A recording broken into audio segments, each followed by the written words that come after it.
He died buried under 20 meters of rock in a uranium mine.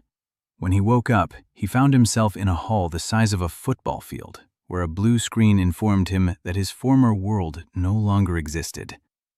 10,000 other dead souls were choosing their own golden lands with rivers and forests. He chose the ashes.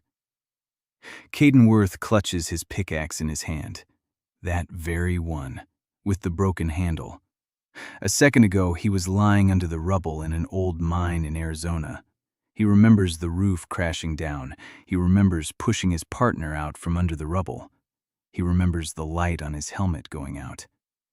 And now he stands in the middle of the crowd, and the blue interface hangs before his eyes like a hologram from a cheap movie. The system says he is dead, that the planet Arion welcomes the new chosen one. Caden blinks. The pickaxe is real. The calluses on his palm are real. So everything else must be real too. The interface unfolds a map of the world. Each sector glows in colors ranging from gold to gray.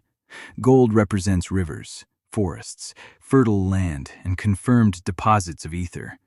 Gray is the wastelands, ash, rock, zero water, zero resources, zero life. A girl in a dress made of fresh flowers snatches the Valley of the Seven Rivers. The hall hums with approval. A guy in an $80,000 suit takes the Golden Coast.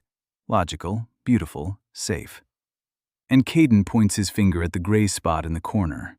Sector 001. The biggest, the deadest, the cheapest by every measure. He clicks. And that's when the strangest thing happens. The room falls silent for a second, then bursts into laughter. 10,000 people are laughing at the guy in the dusty shirt who picked the worst patch on the planet. And Caden smiles. They laughed just as hard at that bar in Tucson when he bought a plot from an old Navajo. 6 months later, he extracted 4 kilograms of native gold from that plot. The interface flashes and implants a skill into him. Subsurface X-ray, rank X. The system couldn't even fit him into a single category. A layer-by-layer scan 1.5 kilometers deep, reading the age of the rock, the tactile memory of the earth. Everything he's known how to do with his hands for 30 years now works like a program. The world flickers, and Caden stands alone in the middle of a gray plain under a sky the color of old lead. Ash lies in a thick layer like snow, which never falls here. The air smells of sulfur and burnt stone. No wind, no sound. In his inventory, a pickaxe, a sack of oats, 3 bottles of water, and that's it. He crouches down, scoops up a handful of ash and rubs it between his fingers. Volcanic, thousands of years of aging. Clay beneath the ash, sandstone beneath the clay, and something else beneath the sandstone.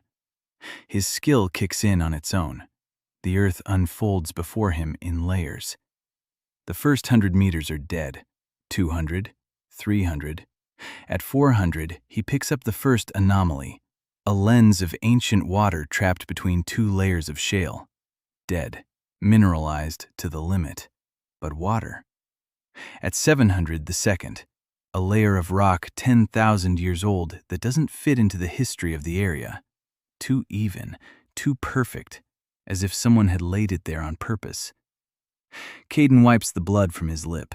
His nose started running at 800 meters. The deeper you look, the longer it takes for your eyes to go blind. But he has already seen it.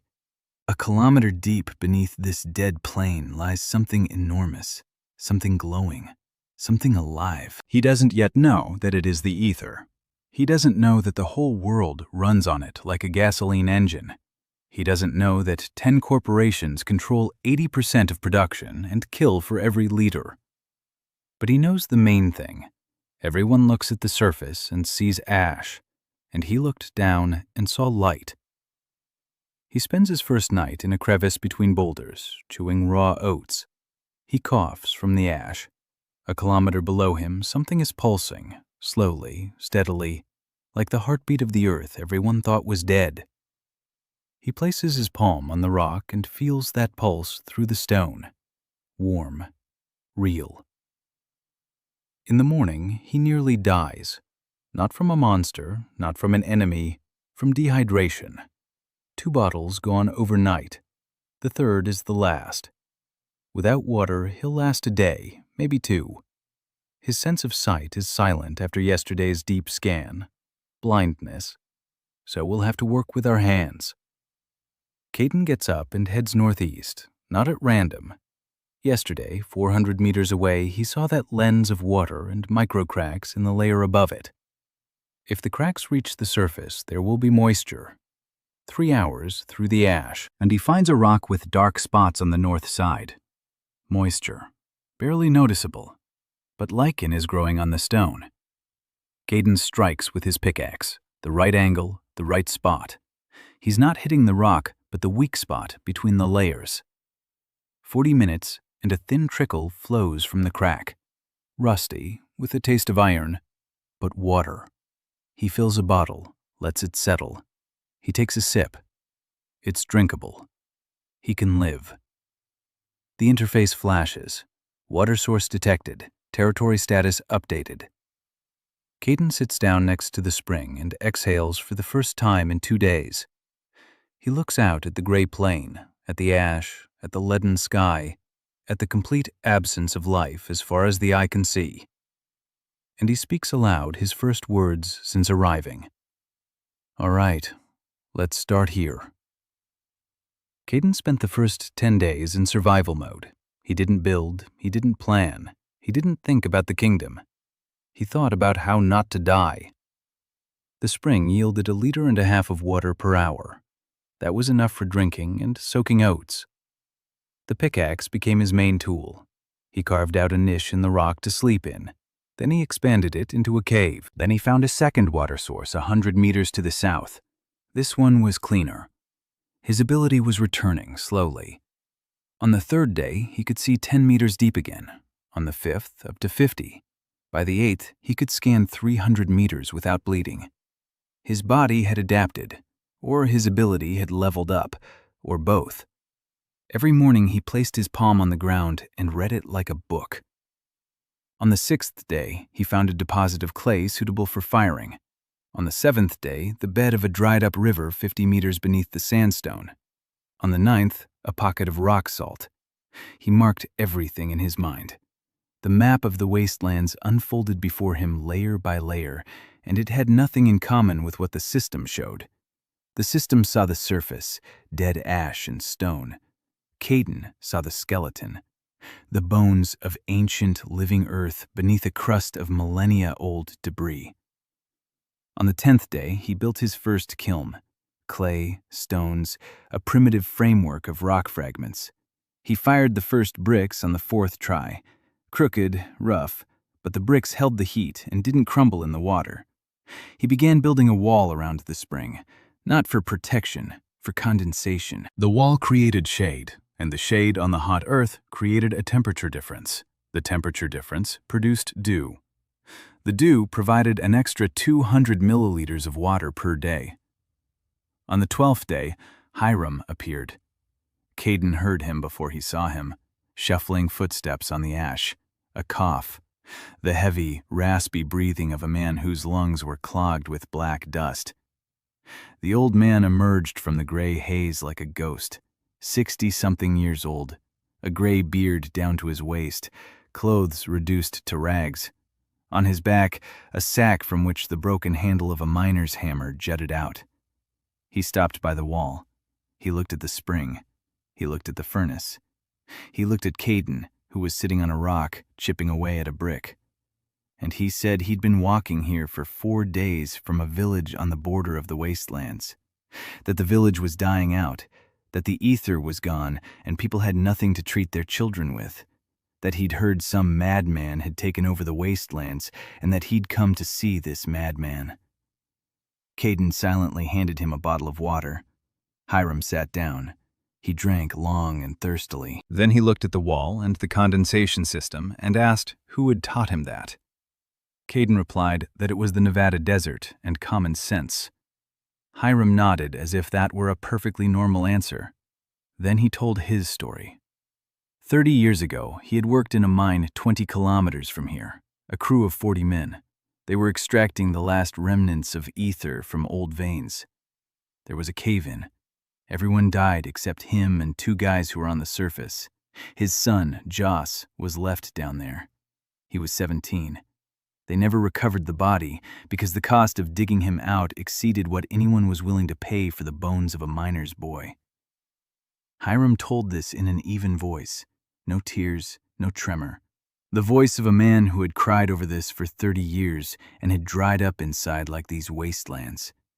Caden listened in silence. Then he stood up. He said he wanted to check. Hiram led him to an old mine shaft, a 2-hour walk across the gray plain.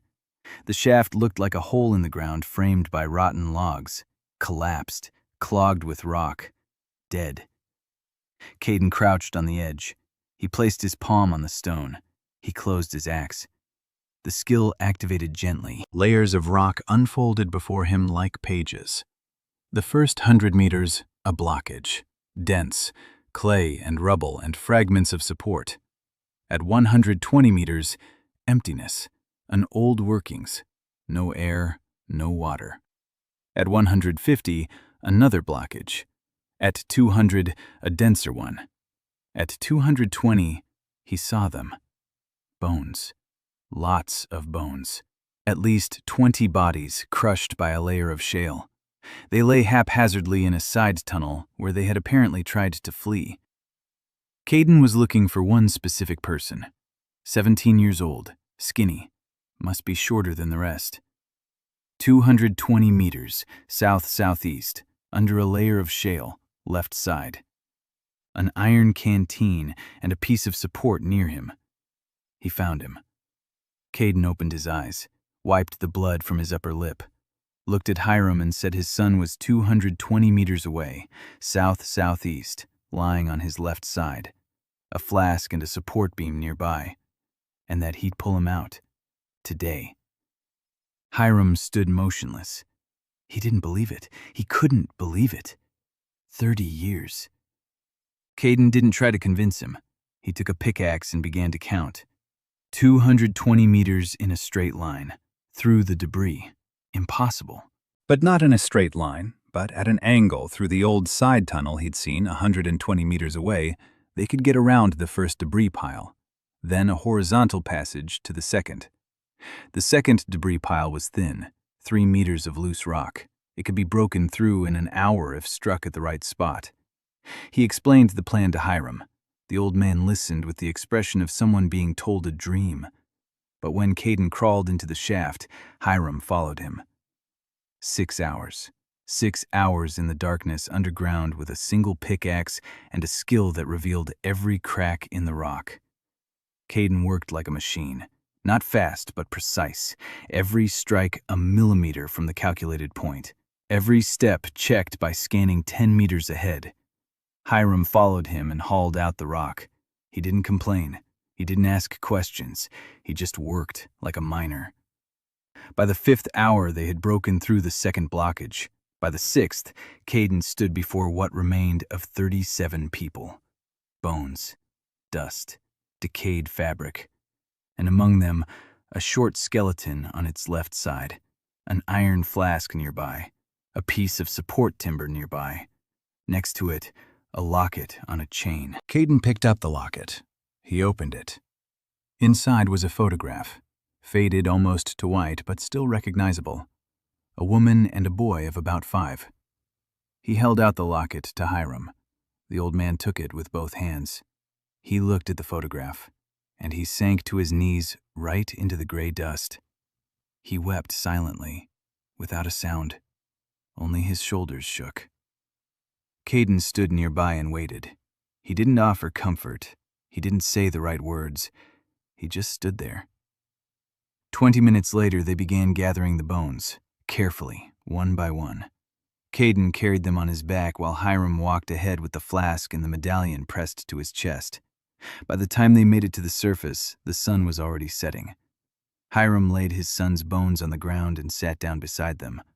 He sat there in silence for a long time. Then he looked at Caden and said he was staying, that he didn't know who Caden was or where he came from, that he didn't give a damn about the system, the chosen, and this whole world, but that a man who went underground for someone else's bones deserved to have at least someone by his side who knew how to wield a hammer. Caden nodded. The population of Grey Rock was now 2 people. That night, Caden lay in his cave and thought about what had happened.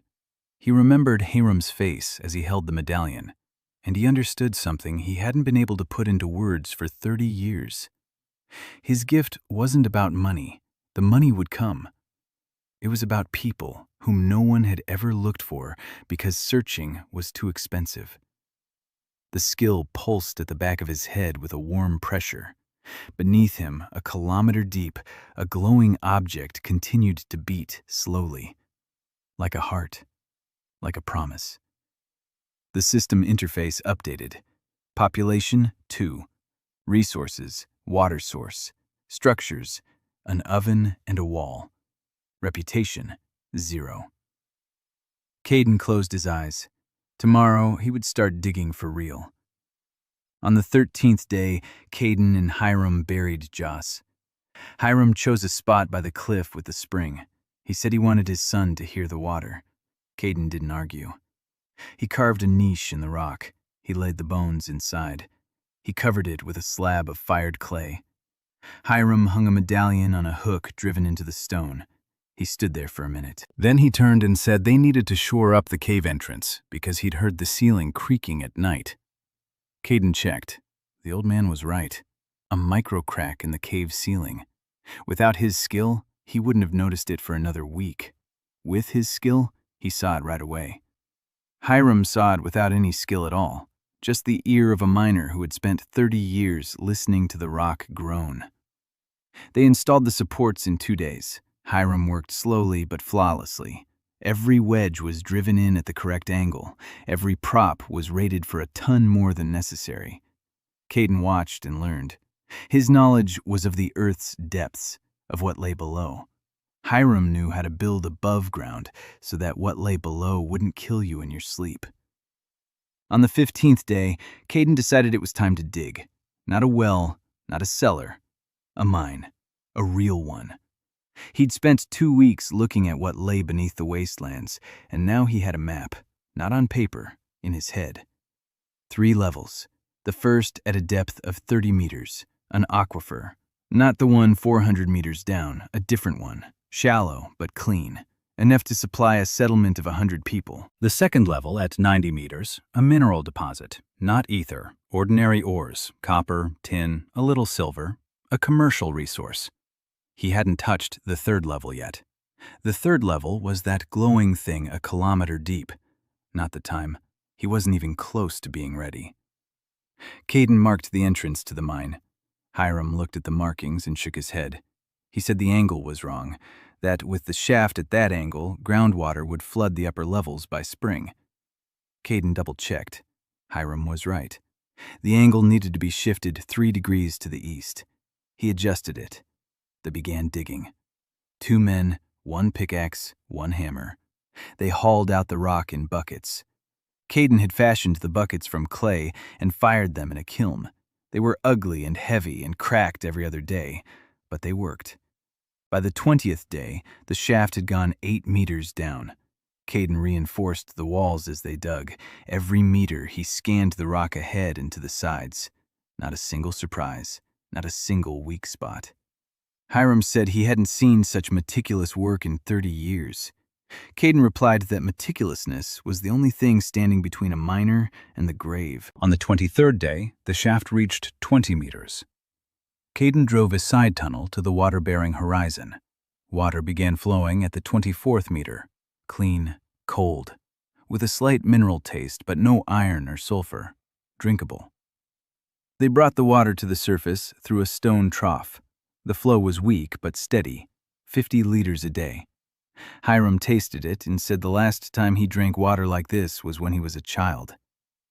Caden built a pool, a pit lined with fired bricks, 2 meters by 2, knee-deep, a reservoir in case the spring dried up. It didn't dry up. By the 26th day, there was enough water for Caden to begin his experiment. He took a handful of ash. He rinsed it 3 times, dried it, mixed it with clay from the quarry and rock salt he'd found earlier. It turned into a gray mass. He spread it in a thin layer on a flat rock, poured water from the mine over it, and waited. On the 3rd day, whitish threads began to emerge from the gray mass. Moss, or something like moss. Life. The first life on the surface of the wastelands in 1,000 years. Hiram stood over that stone and was silent for a minute. Then he said that Caden was crazy, and that he had done the right thing by staying. The 29th day. Caden was digging the lower horizon of the mine, 90 meters. Copper ore started at 86. The vein was thin but steady, pure copper, free of arsenic impurities, a rarity even by the standards of his former world. He cut out the first samples, 3 pieces the size of a fist. The copper glinted in the lantern light like a new coin. Caden brought the samples to the surface. Hiram turned a piece over in his hands and said that in the nearest trading they'd pay a good price for copper like this. Not a fortune, but enough for tools and cloth and decent food. Caden nodded. It was time to go out into the world. The 30th day. They were heading east toward the border of the wastelands. Hiram knew the way, 8 hours on foot across the gray plain. By evening, the ash beneath their feet had grown thinner. Then sand appeared, then yellow clay, then the first stunted grass. The border of the wastelands looked like a line drawn across the earth by a giant's hand. On one side, death, on the other, a meager life. The trading settlement was called Rainholt. 300 residents, 2 taverns, a market, a money changer's stall, a small garrison of 10 soldiers belonging to the local baron. People eyed them warily. 2 filthy, ragged strangers from the wastelands. Nothing new. Others like them had come before. Usually they asked for food. Sometimes they stole. Caden entered the money changer's shop. He placed 3 pieces of copper on the table. The money changer picked up 1 piece. He looked at it. He turned it over. He bit off a corner. His eyes widened. He asked where it came from. Caden replied that it came from the ground. The money changer offered 20 silver pieces for the 3 pieces. Caden said 40. The money changer laughed. Caden said that copper of this purity was worth 60, but he was new to this world and willing to settle for 40 out of respect. The money changer stopped laughing. He looked more. He asked how a stranger from the wastes knew the prices of ore. Caden replied that it was his job. They settled on 35. Caden bought a rope, 2 buckets, standard ones, iron, a sack of grain, a sack of dried meat, a skein of cloth, a flint, and a small copper pot. Hiram carried half. On the way back, the old man asked why Caden had haggled the price down. He knew the real value. He could have demanded 60.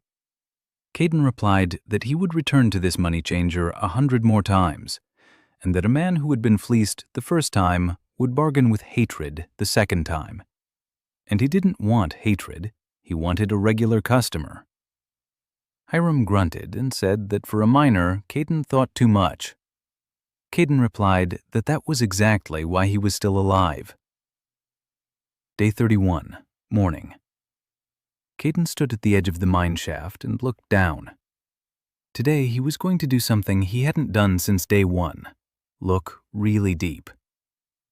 He placed both palms on the rock, closed his eyes, and dove. 100 meters, 200, 300. The copper vein was left behind. 400, a lens of water. 500, 600, an ancient layer. The very one, too smooth, too perfect. 700. Blood started flowing from his nose. He didn't stop. 800, 900, 1,000. It was here, a vein. But not just a vein, a river. An underground river of liquid light. It flowed from north to south at a depth of 1,100 meters, as wide as a highway, as bright as molten gold, and it pulsed, evenly, slowly, as if alive.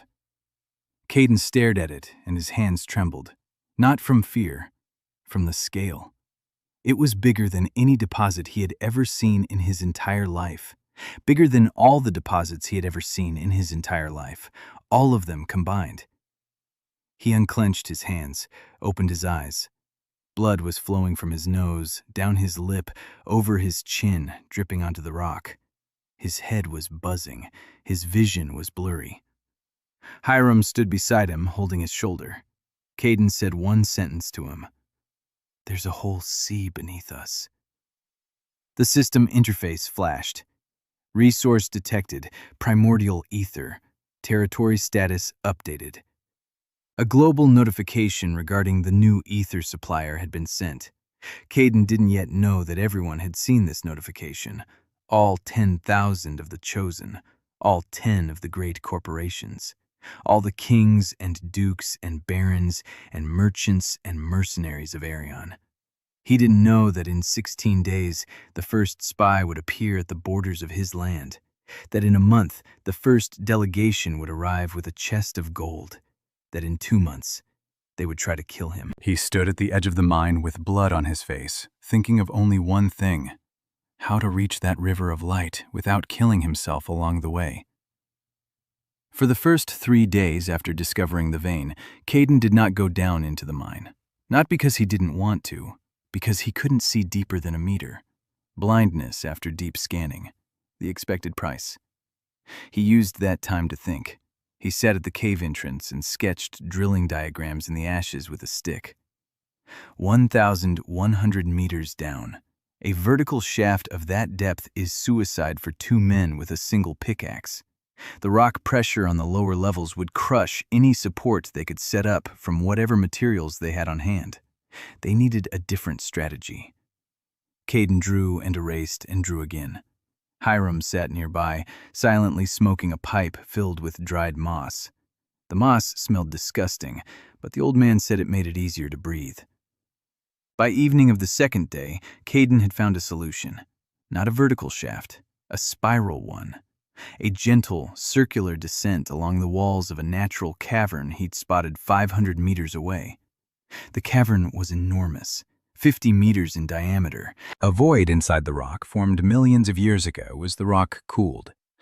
If we use its walls as a supporting structure, we'll only need to reinforce the passageway.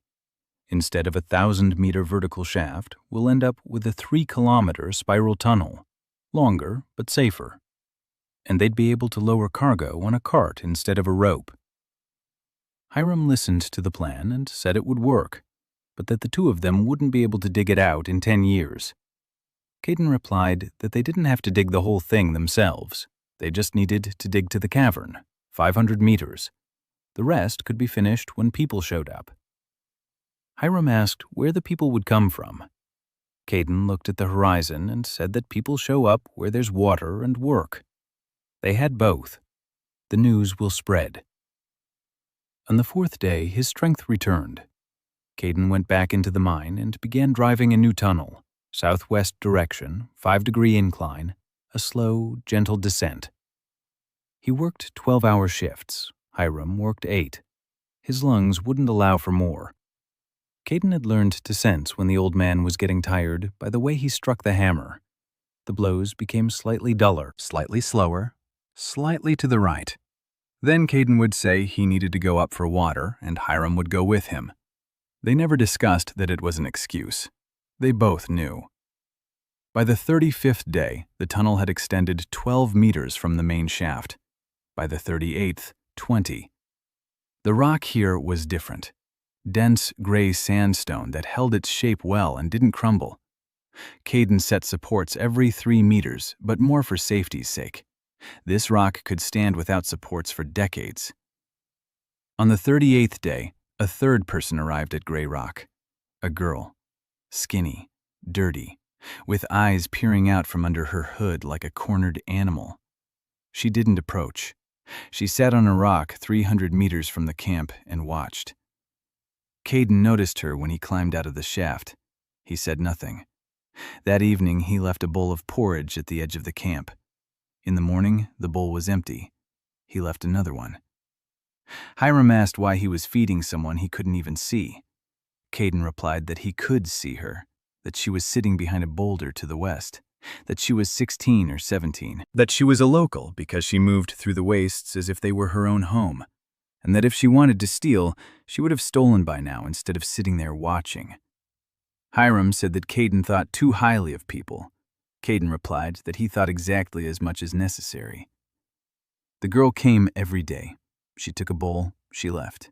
After a week, she stopped hiding. She started sitting closer. 10 days later, Caden saw her 30 meters from the mine entrance. She was looking at the rock they were pulling out. She walked over, picked up a piece, turned it over, put it back, left. The next day, she brought a handful of stones and placed them by the bowl. Caden looked at the stones. Flint. High-quality flint for tools. He knew there were no flint deposits nearby. She had found it somewhere in the wastes. So she knows this area better than he does.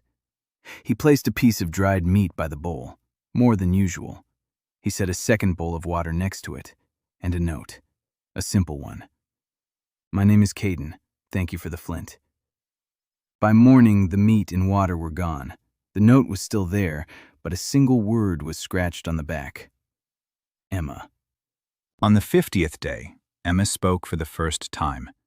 She was standing at the entrance to the mine when Caden came up after his shift.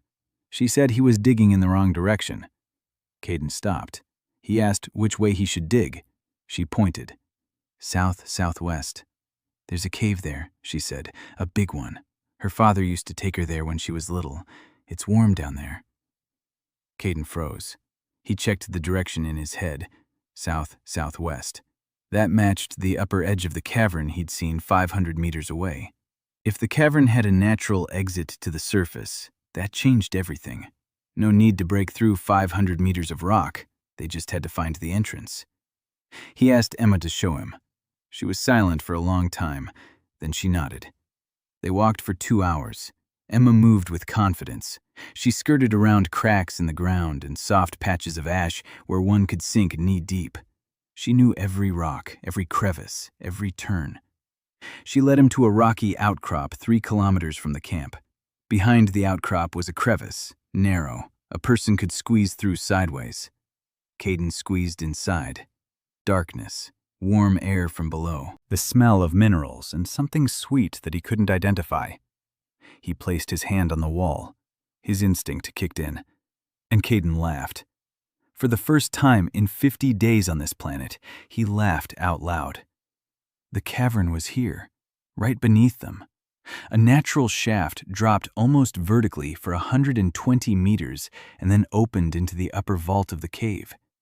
Not 500 meters of tunneling, 120 meters down the natural shaft, and then further down the cavern to the vein. Emma was standing behind him. She was silent. When he turned to her, she was looking away. He told her she'd just saved him 2 years of work. She shrugged, said she just knew where everything was around here. Her father had been a miner. He'd shown her everything before he died. She didn't say what he'd died of. Caden didn't ask. On the way back, he walked beside her, not ahead, not behind, beside her, like a guide. On the 52nd day in Grey Rock, 2 events occurred. The first, Caden began his descent into the cavern through a natural shaft. He secured the rope to a rock ledge and climbed down with a torch between his teeth. 120 meters of vertical descent down the rock face. His hands were burning. His shoulders were burning. The rope cut into his palms through his gloves. But he made it. The cavern was exactly as he had seen it through his skill. A huge, empty dome inside the mountain. The black basalt walls glistened with moisture. The air was warm and thick. And on the floor of the cavern, in the cracks of the rock, Caden saw it. Light, pale blue, pulsating. Ether. Not the river. Its bed was 600 meters below. But capillaries. Thin threads of liquid light seeping through the rock like tree roots. Ether oozed through the stone, slowly, drop by drop. but even those drops were enough to make the air in the cavern tremble with energy. Caden stood in the center of the dome and felt the skill humming inside his skull. Down here it worked 10 times more powerfully. He could see not a mile, but 3. He could see every thread of ether, every bend in the underground river. And he saw something else, a structure. The river below was not a natural formation. Its bed had been laid out, even, symmetrical, with regular widenings every 200 meters. Someone had built this. 10,000 years ago, someone had dug the channel and filled it with ether. Someone had laid a reservoir at the most toxic spot on the planet, where no one would ever look. The second event.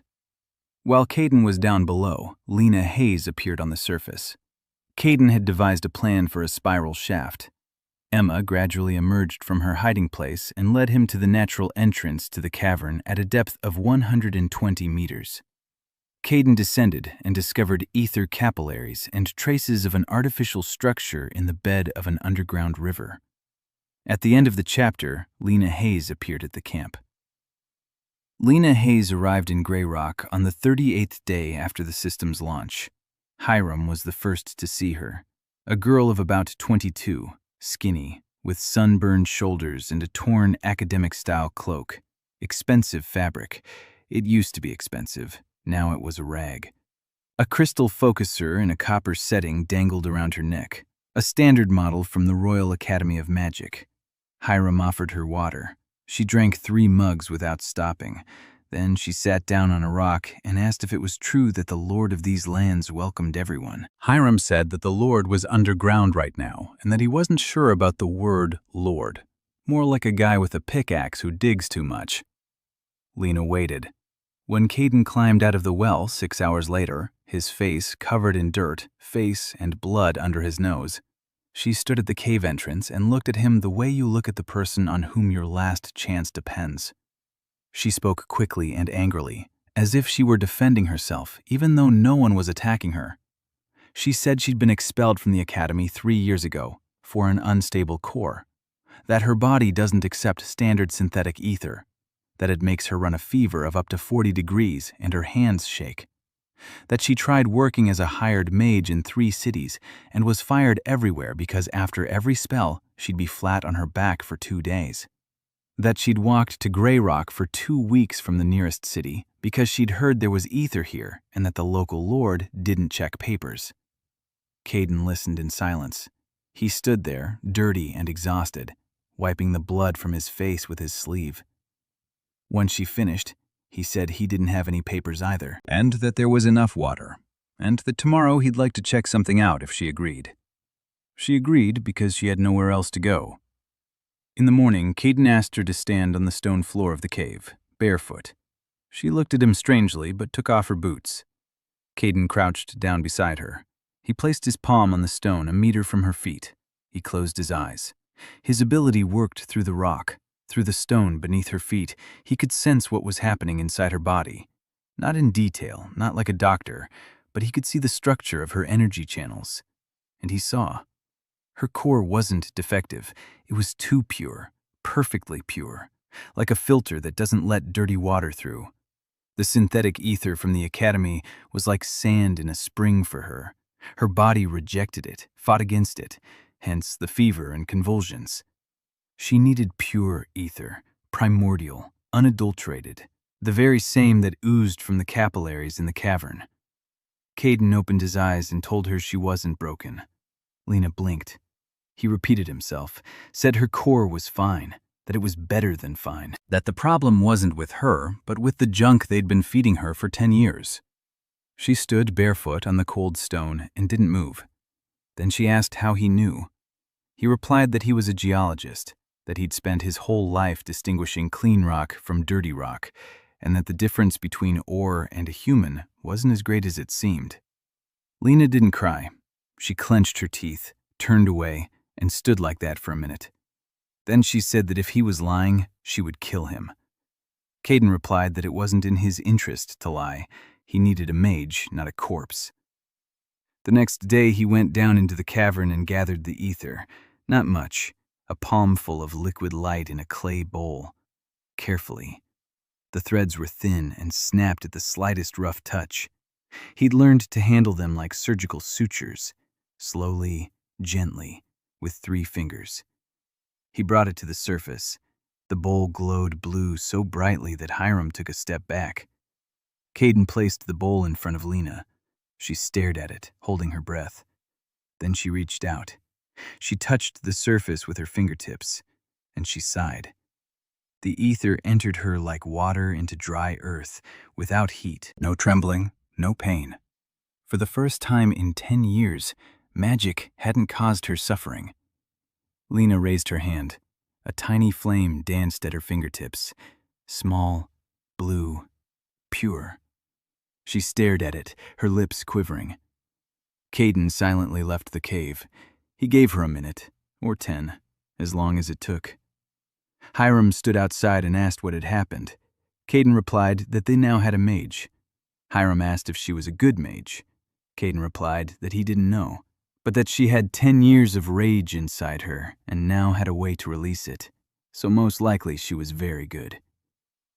In the days that followed, Lena changed before their eyes. The protective anger hadn't gone anywhere, but something else had been added to it. Energy, purpose. She cast spells every morning, simple things, fire, light, air currents, but every spell came to her cleanly and easily, no backlash, no pain. On the 3rd day, she set a rock on fire. Not on purpose, she just put too much power into the fireball, and it passed through the boulder as if it were butter. Hiram said maybe she should practice farther away from camp. Caden was thinking about something else. Lena was strong, very strong, and she was a mage. And the wastes were full of things a pickaxe wouldn't protect you from. On the 45th day, Mira arrived, a healer, a quiet woman of 26 with eyes that had seen too many deaths for her age. She didn't come alone. With her were 4 children from a burned-down village, not her children, orphans she had picked up along the way. The oldest was 12, the youngest was 4. The youngest was coughing, deeply, with a wheeze, exhaustion. A disease that killed in this world just as surely as hunger did in his former one. The child was fading. Mira knew it. The way she held him showed she was counting the hours. Caden looked at the boy, 4 years old, pale, with blue lips, with eyes that were already beginning to glaze over. He went down into the cavern, gathered ether, a full bowl, brought it back up, gave it to Mira. She looked at the bowl, at the liquid blue light, then at Caden. She asked how much it cost. He replied that it cost nothing. She said that a liter of liquid ether was worth 1,000,000 gold pieces on the market, that for that kind of money you could buy a village. He replied that he didn't need a village. He needed this child to be breathing tomorrow morning. Mira took the bowl. Her hands didn't tremble. The hands of a healer who works on autopilot because if she starts thinking, she'll stop. She poured the ether into the boy through her palms, slowly, controlling every drop. 10 minutes later, his lips turned pink. An hour later, he was breathing steadily. 3 hours later, he was asleep. A normal, healthy child's sleep. Mira sat beside him and counted his pulse. A habit. She counted the pulse of every person near her, always. Caden approached her when it got dark. He asked what she needed. She replied that she needed a place where she could heal people. Not a tent, not a corner. A place with a roof, with tools, with windows facing east because morning light is important for those recovering. She said that and fell silent, as if she were used to being told no after such requests. Caden nodded. He remembered the east-facing windows. He already had a place in mind, a rocky outcrop south of the camp. Good rock, a level platform. And he knew why she'd mentioned the morning light. Not for the patients, for her. In memory of someone who loved the morning. He didn't ask. He just remembered. By the end of the 45th day, the population of Grey Rock numbered 9 people. Caden, Hiram, Emma, Lena, Mira, 4 children. Resources: A mine with water and copper ore. A cavern with ether. Structures. A cave, a furnace, a wall, the start of a tunnel. Their reputation began to grow, not in the system's numbers, in words that spread from village to village along the border of the Wastelands. That a stranger lives in the Deadlands, that he has water, that he heals children and takes no money, that he is a miner, not a lord, that he does not chase away those who come. Rumors are like groundwater. They flow slowly, but one day they reach the surface, and then nothing can drive them back. Lena Hayes turned out not to be a defective mage, but the possessor of an ultra-pure core incompatible with synthetic ether. Caden extracted the first primordial ether from the cavern, and Lena cast a spell for the first time without pain. On the 45th day, the healer Mira arrived with 4 orphans. Caden gave a liter of ether worth 1,000,000 gold pieces to treat a dying child. Rumors about Grey Rock began to spread through the surrounding settlements. On the 47th day, Caden learned what betrayal was. Not loud, not dramatic, quiet as a crack in the rock that can't be seen until the vault collapses. Among the refugees who came to Grey Rock was a woman named Dale. She arrived on the 42nd day. She said she had worked as a maid in a minor baron's house, that the baron had gone bankrupt and fired the servants, that she had nowhere else to go. A common story. Caden gave her a job: laundry, cooking, clearing stones from the site for the future hospital. Dale worked quietly and diligently. She smiled at the children. She helped Mira. She asked no questions.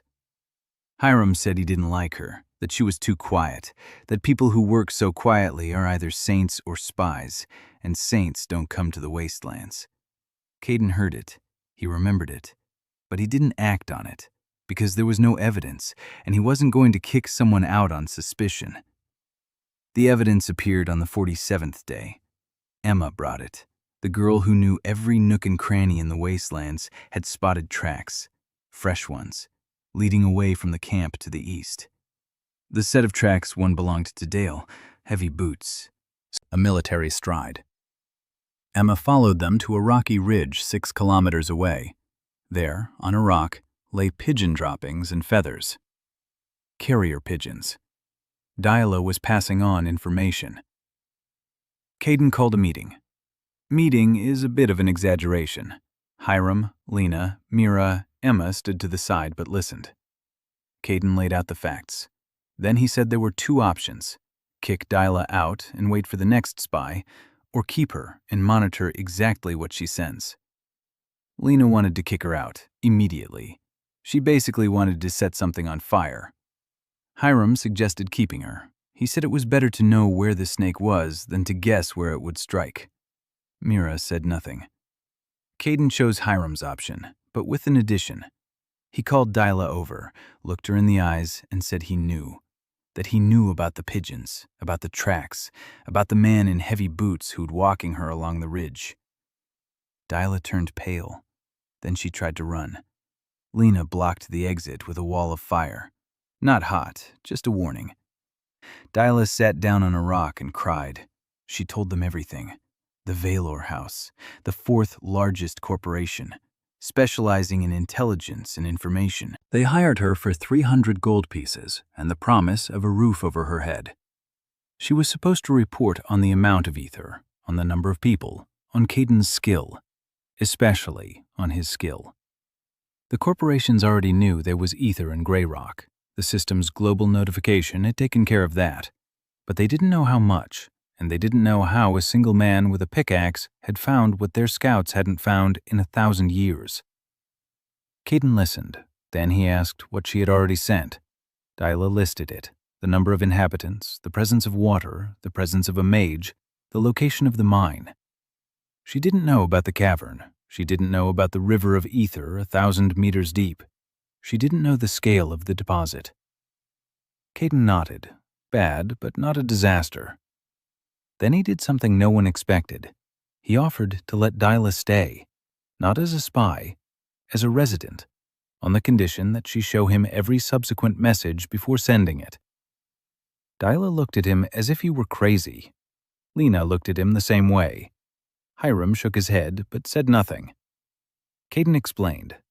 Corporations will keep sending spies over and over. They'll have to hunt down every new one. Each new one will be smarter than the last. It's better to have a channel you control. Through Dyla, he could send exactly the information he wanted Valor to receive, not the information that actually existed. Hiram smirked. He said that for a miner, Caden knew too much about snakes. Caden replied that there were snakes in the mines too, just stone ones. Dyla stayed. The first controlled message was sent the next day. In it, Caden reduced the ether reserves 20-fold and increased the number of armed men 5-fold. Let them think there's little to mine here and plenty of problems. On the 50th day, construction of the hospital began. Caden chose the spot he'd picked out for Mira, a rocky outcrop, south-facing, windows to the east, morning light. He wasn't building it alone. By this point, 23 people lived in Grey Rock. Refugees arrived every 2 or 3 days, families, lonesomes, old people, children, all with the same story. Ether is gone, no work, nothing to eat. They'd heard that in the Wastelands, they took everyone. Caden took everyone. He gave everyone a job on the very first day, not out of kindness, out of calculation. An idle man is dangerous. A man with a job builds. 10 people worked at the hospital, 5 on the mine expansion, 3 at the brick kiln. 2 women took charge of the kitchen. Hiram commanded the construction site with the air of a retired general who'd forgotten he'd retired. Lena trained. 4 hours every day. Her strength grew at an alarming rate. The primordial ether from the cavern was the ideal fuel for her. On the 55th day, she created a protective dome over the camp. Not permanent, for 20 minutes, but dense. An arrow wouldn't have gotten through. Caden looked at it and said it was good. Lena replied that she could do better. He said he knew. On the 58th day, the first delegation arrived. A carriage, 4 horses, a coat of arms on the door. House Aurelis, the second corporation, specializing in ether trade. Their main business is reselling raw materials mined by others. The ambassador stepped out of the carriage in a silk cloak with rings on every finger. His name was Raynar Duval, 40 years old, a greasy smile, the eyes of an accountant behind the masked diplomat's mask. He had expected to see a fortress, or at least a castle. He saw a construction site, bricks, mud, people hauling stones, and a man on a crate eating porridge from an iron bowl who didn't stand up when the carriage stopped. Raynar approached and delivered a welcoming speech. A long one, with titles, with compliments, with hints of mutually beneficial cooperation. Caden listened to the end. Then he looked at the ambassador and said that his left kidney was hurting. Raynar fell silent. Caden explained. By the way the ambassador was standing, weight on his right leg, a slight tilt, protecting his left side. Classic signs. Then he added that if the ambassador had drunk water from the north well on his way here, that would explain the pain. There's copper in the groundwater there. A cumulative effect. In a year, it will be too late. Raynar turned pale. He had indeed drunk from the well by the northern road 2 days ago. Caden said he could tell him which well was safe, for free.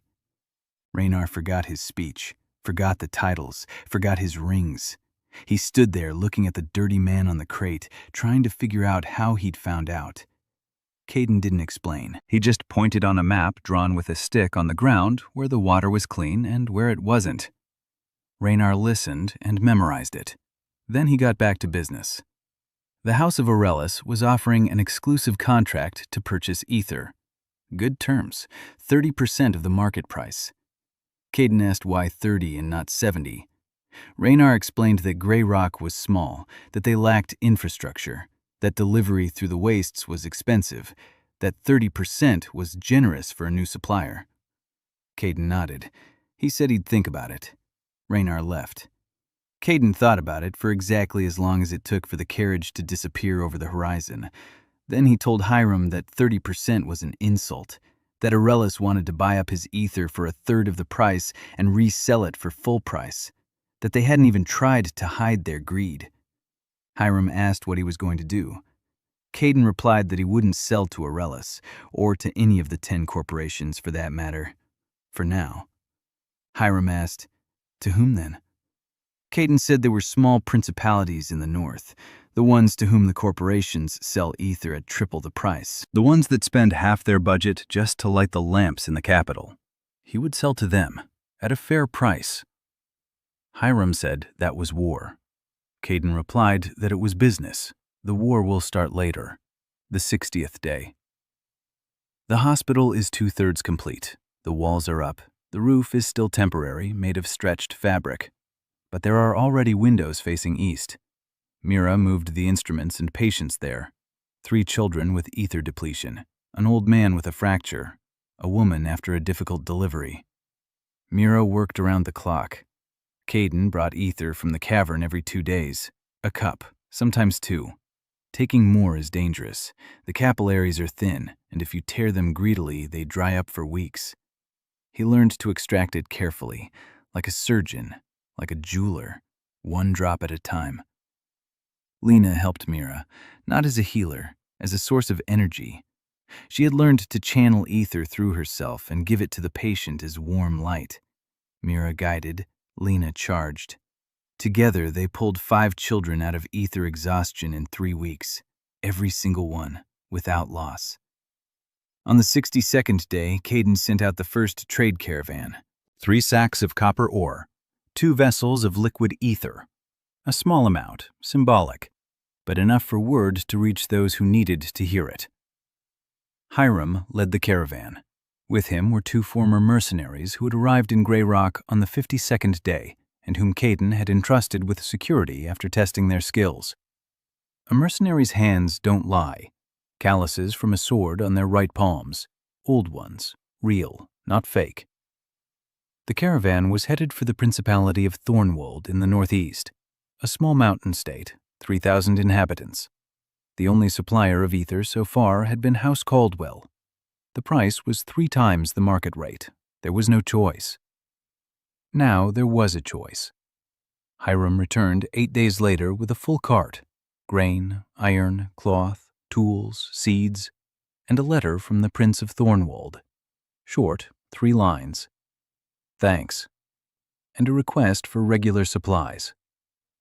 Caden read the letter and put it in his pocket. The first ally, small, poor, of no interest to anyone, but the first.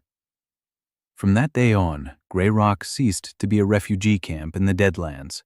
It became a trading post, tiny for now, invisible for now, but alive.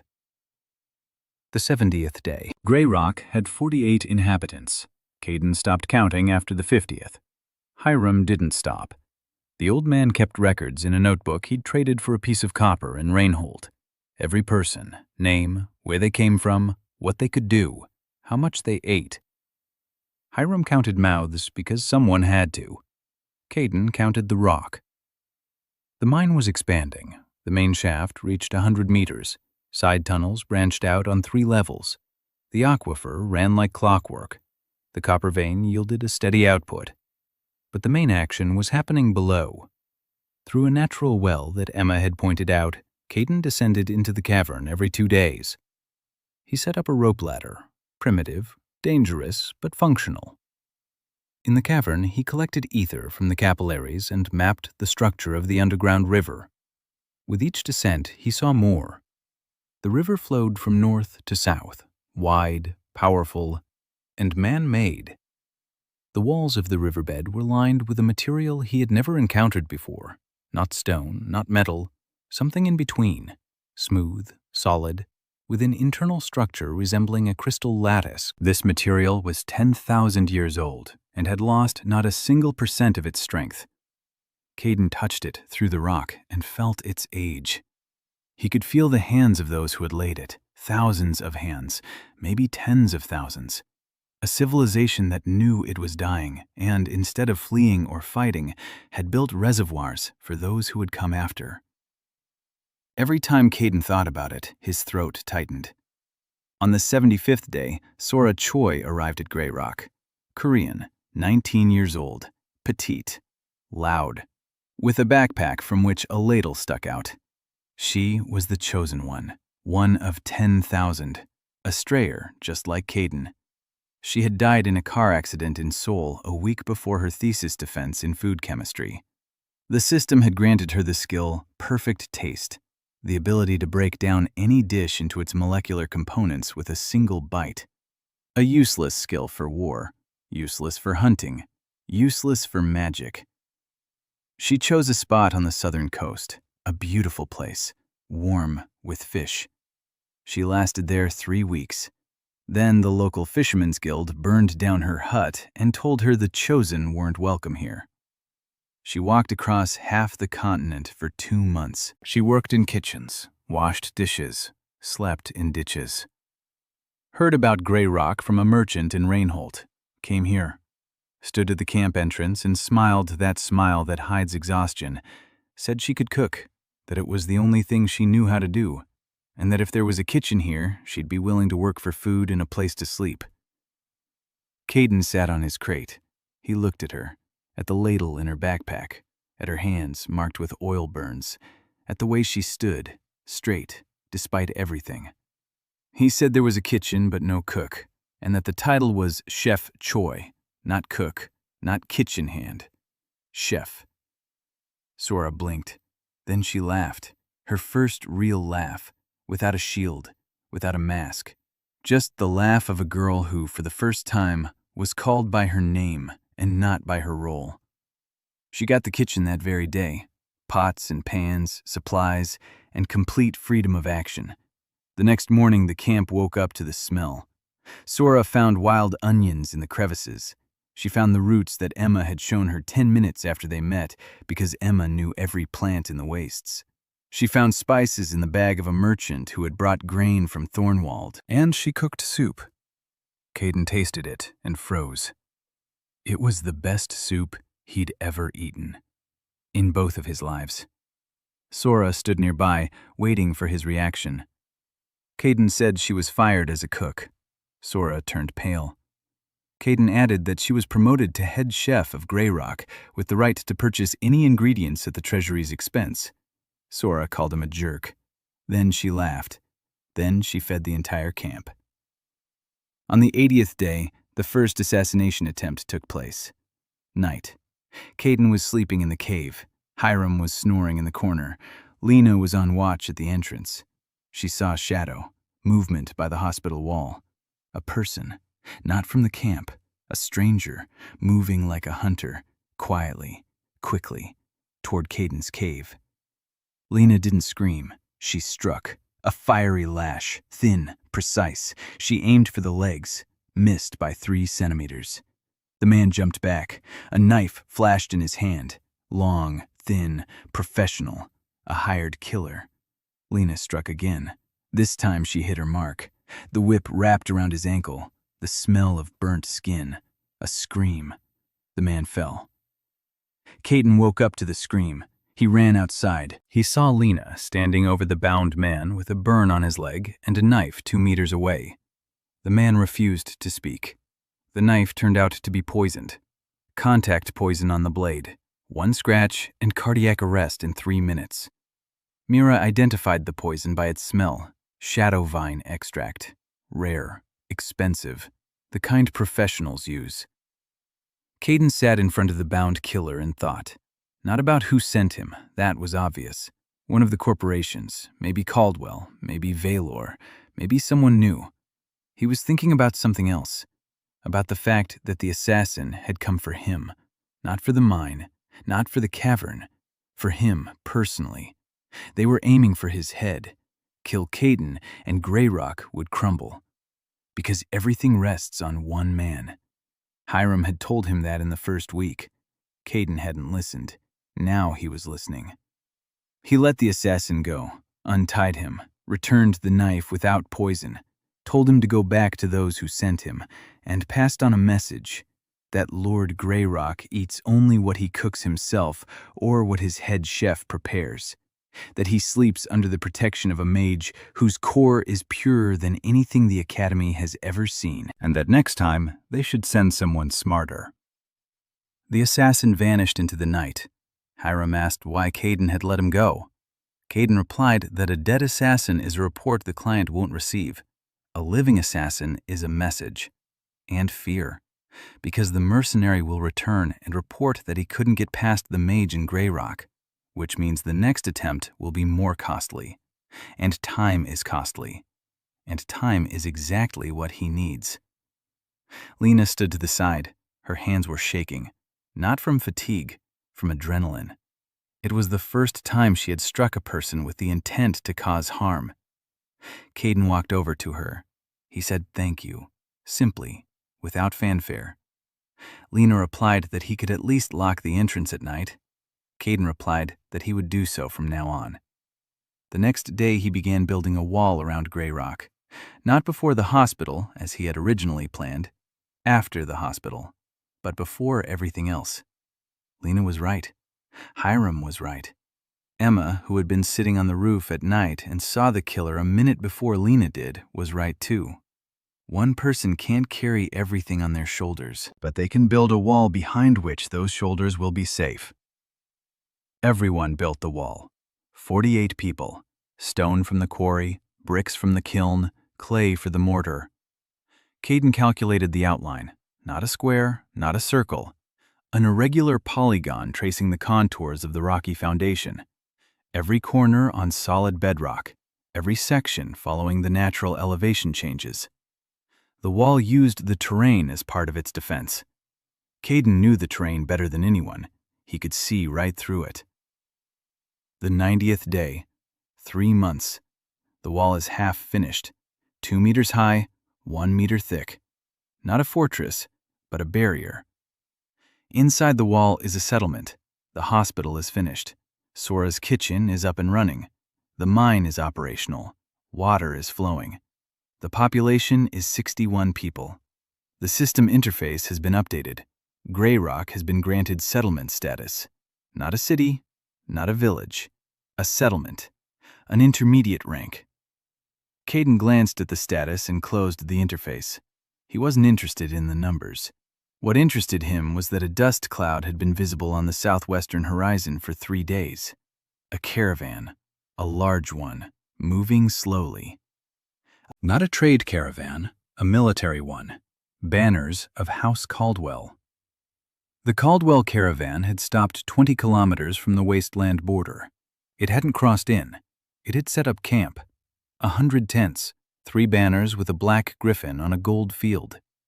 According to Emma, who had gone on a reconnaissance mission, as if to a neighboring yard, there were about 500 soldiers there.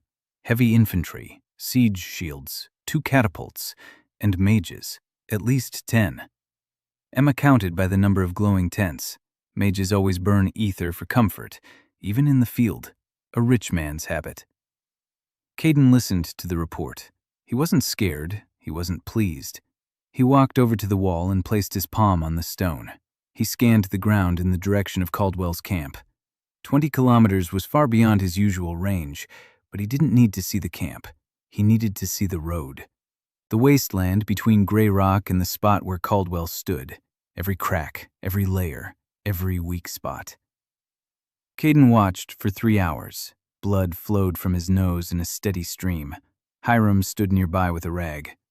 When Caden opened his eyes, they were red. The small blood vessels had burst from the strain. He walked silently into the cave, sat down on a rock, took a stick, and began to draw on the floor. Hiram, Lena, Emma, Mira, Sora. Everyone stood around and watched as he drew lines on the stone floor.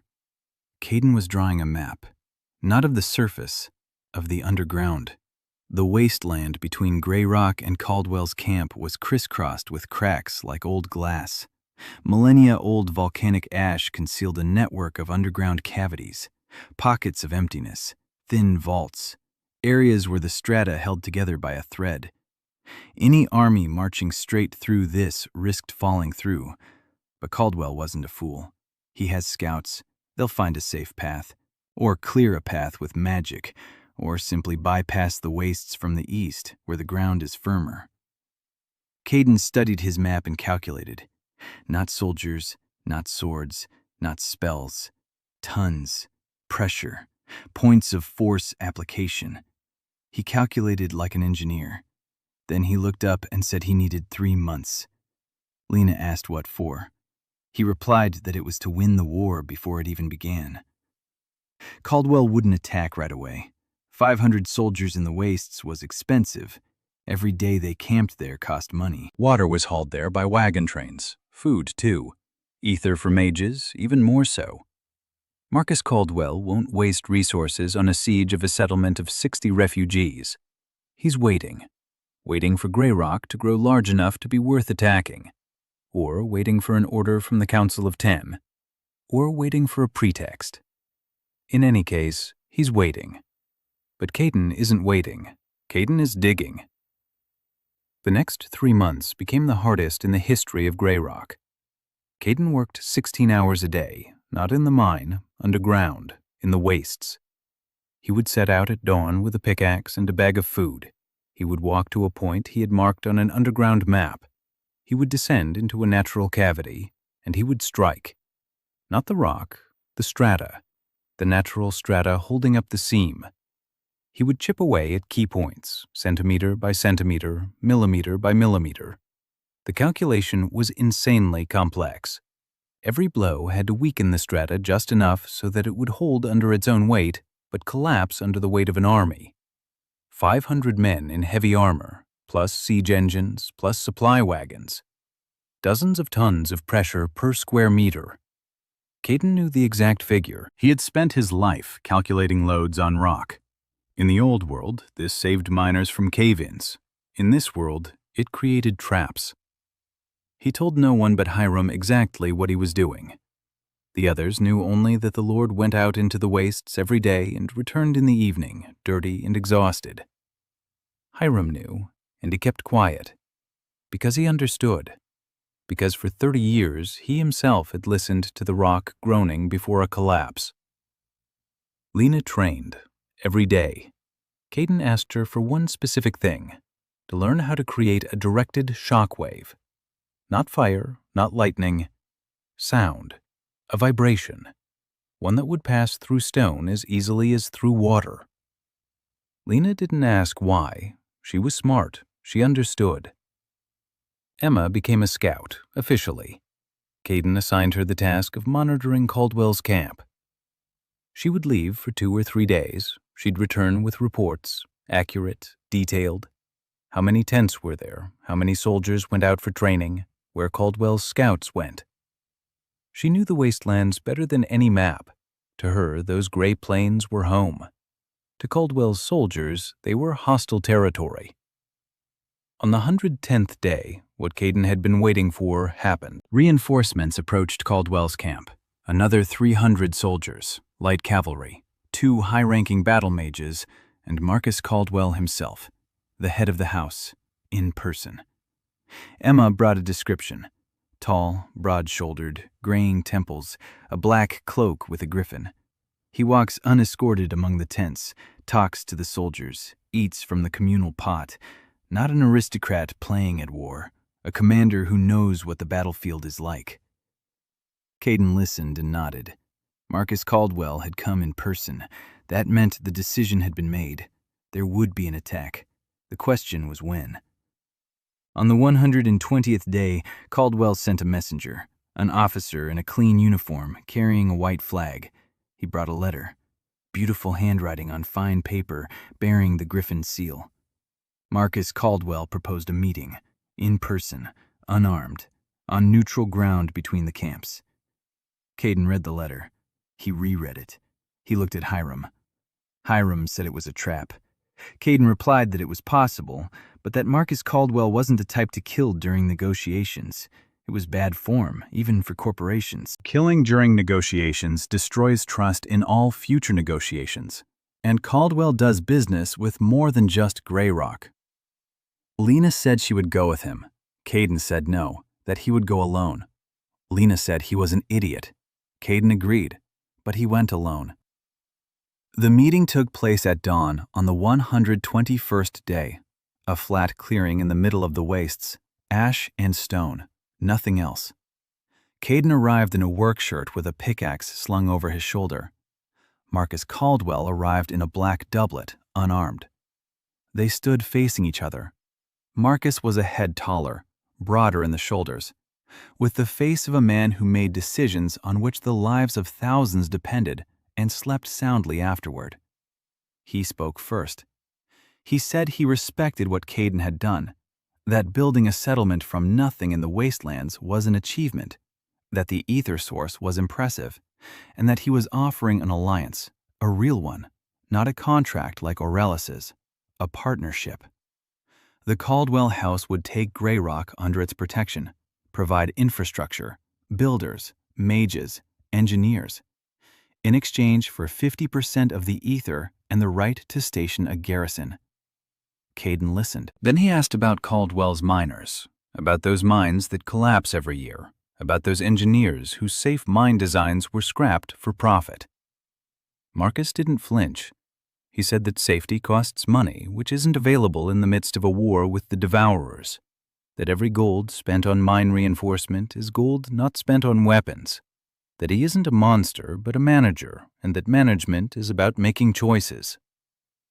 Caden replied that choosing to kill miners is not management but murder, just slow and dressed up in pretty reports. Marcus was silent for a moment.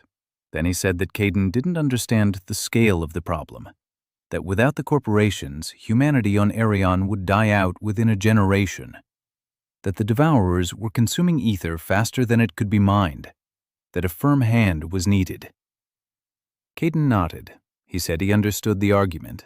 He didn't agree, but he understood, and that he had a counterproposal.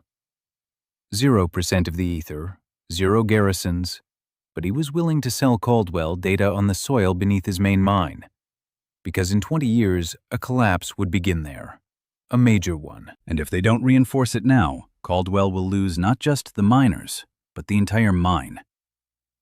Marcus looked at him for a long time. Then he asked how he knew. Caden replied that it was his job. Marcus shook his head. He said that Caden was making a mistake, that without an ally he wouldn't survive. Caden replied that he would survive, and that if Marcus wanted to test him, he should try crossing the Wastelands. Marcus looked him in the eyes. Caden didn't look away. They stood like that for about 10 seconds. Then Marcus turned and walked away. Caden stood on the ashes and watched him go. Then he placed his palm on the ground. Beneath his feet, the Wastelands waited, ready, charged. 3 months of work, 16 hours a day, thousands of picks to the right spots, a network of cracks turned into a controlled collapse system. All it takes to activate it is a single directed shockwave to one specific point. Lena knows how, Caden knows where. All that's left is to wait. The attack began on the 130th day, at dawn. Emma ran in an hour before, said the camp had broken up. They're coming, all of them. 800 soldiers, cavalry in front, infantry behind, catapults in the supply train, mages on the flanks, Marcus Caldwell in the center. They were taking the eastern route, the very one where the ground is firmer. Caldwell's scouts had found a safe path, or so they thought. Caden listened. He stood up, went out onto the wall, looked to the southwest. Dust on the horizon, far away, about 6 hours' march, maybe 5 if the cavalry picks up the pace. He went down, gathered his people, Hiram, Lena, Emma, Mira, Sora. 20 men from the village who knew how to hold something heavy in their hands. Caden looked at them and realized that an army made up of them would be as useless as a violin made from a pickaxe. Not warriors, refugees, miners, peasants, old men and teenagers, against 800 professional soldiers with mages. He told them they wouldn't have to fight, that he wouldn't lead them into battle, that their job was to stand on the wall and watch, just watch. They didn't understand. He didn't explain. He picked up his pickaxe, nodded to Lena, said, "Let's go." They left Grey Rock through the western gate. Caden walked in silence. Lena walked beside him. She didn't ask where. She knew. For 3 months, she had been training her directed shockwave. For 3 months, Caden had gone into the wastes with a pickaxe. She put 2 and 2 together. They walked for 2 hours. Caden led the way along a route he knew by heart. Every rock, every crack, every spot he had weakened over those months. He led her to a rocky ledge at the edge of the gorge. Gray Gorge. A wide passage between 2 ridges of rock. The only route through the eastern part of the wastelands for a heavy convoy. Caldwell's scouts had chosen it because the gorge's floor looked solid. Caden placed his palm on the rock. He scanned it. The army was 4 kilometers away. He could feel the vibration. Thousands of feet, hundreds of hooves, dozens of wheels. The pressure on the ground was growing by the minute. He turned to Lena, pointed to a spot. "That rock over there, gray with a white streak, see it?" Lena saw it. Caden told her that when he gave the signal, she had to strike that rock, not with fire, with sound. A directed vibration downward, through the rock into the bedrock. A single pulse, maximum power. Lena looked at the rock. She looked at Caden. She asked what would happen. Caden replied that there would be a collapse, a controlled one. The bottom of the gorge would sink 6 to 8 meters. The army would fall through. They wouldn't die. 6 meters isn't a fatal height for a person in armor, but the horses would break their legs. The catapults would collapse. The formation would fall apart. And you can't climb out quickly of a pit 2 human heights deep while wearing heavy armor. Lena looked at him and said nothing. Then she said he'd been planning this for 3 months. Caden nodded. She said he was crazy. He didn't argue. They waited. An hour. 2. Caden lay on the rock and listened to the ground. He could feel the army entering the gorge, the vanguard, the cavalry, the light infantry, then the main force. Heavy infantry in 3 ranks, shields, spears, then the supply train, catapults, wagons with provisions, then the rear guard, mages, the command, Caldwell. Caden waited until the entire column had entered, not part of it, all of it. 800 men across 2 kilometers of the gorge. The pressure on the rock reached its calculated maximum. He could feel the stone groaning beneath them, how the cracks he had been widening for 3 months were beginning to connect. Another minute and the collapse would begin on its own, without his command. No, control, precision, not a moment sooner or later. When the last soldier of the rear guard passed the mark Caden had carved into the rock a month ago, he turned to Lena. He said one word. Now. Lena struck. She put everything into it. 3 months of training, 10 years of fury. Pure primordial ether from the cavern. The sound wave passed through the white-veined stone as if through a membrane. Downward, into the rock, into the network of cracks that Caden had been weaving for 3 months. The earth trembled. Not violently, not like an earthquake. Like a sigh. A deep, heavy sigh from a planet that was tired of holding on. Then the bottom of the gorge sank. It didn't collapse. It didn't explode. It sank, evenly, along its entire length, like a floor slowly giving way. 6 meters, 8 in some places. Dust rose in a wall, screams, the neighing of, the crash of a tree breaking, the clang of iron. 800 soldiers of Arion's finest army found themselves in a ditch 2 stories deep. Alive. Almost all alive. Caden had calculated it precisely. A subsidence, not a collapse. The rock had shifted downward, but hadn't shattered. It hadn't buried them. It had simply dropped. Like an elevator. A very fast and very rough elevator. Horses broke their legs. Catapults were reduced to splinters. Supply wagons overturned. The formation ceased to exist. 800 men in a pit in the desert, without water, without a supply train, without horses.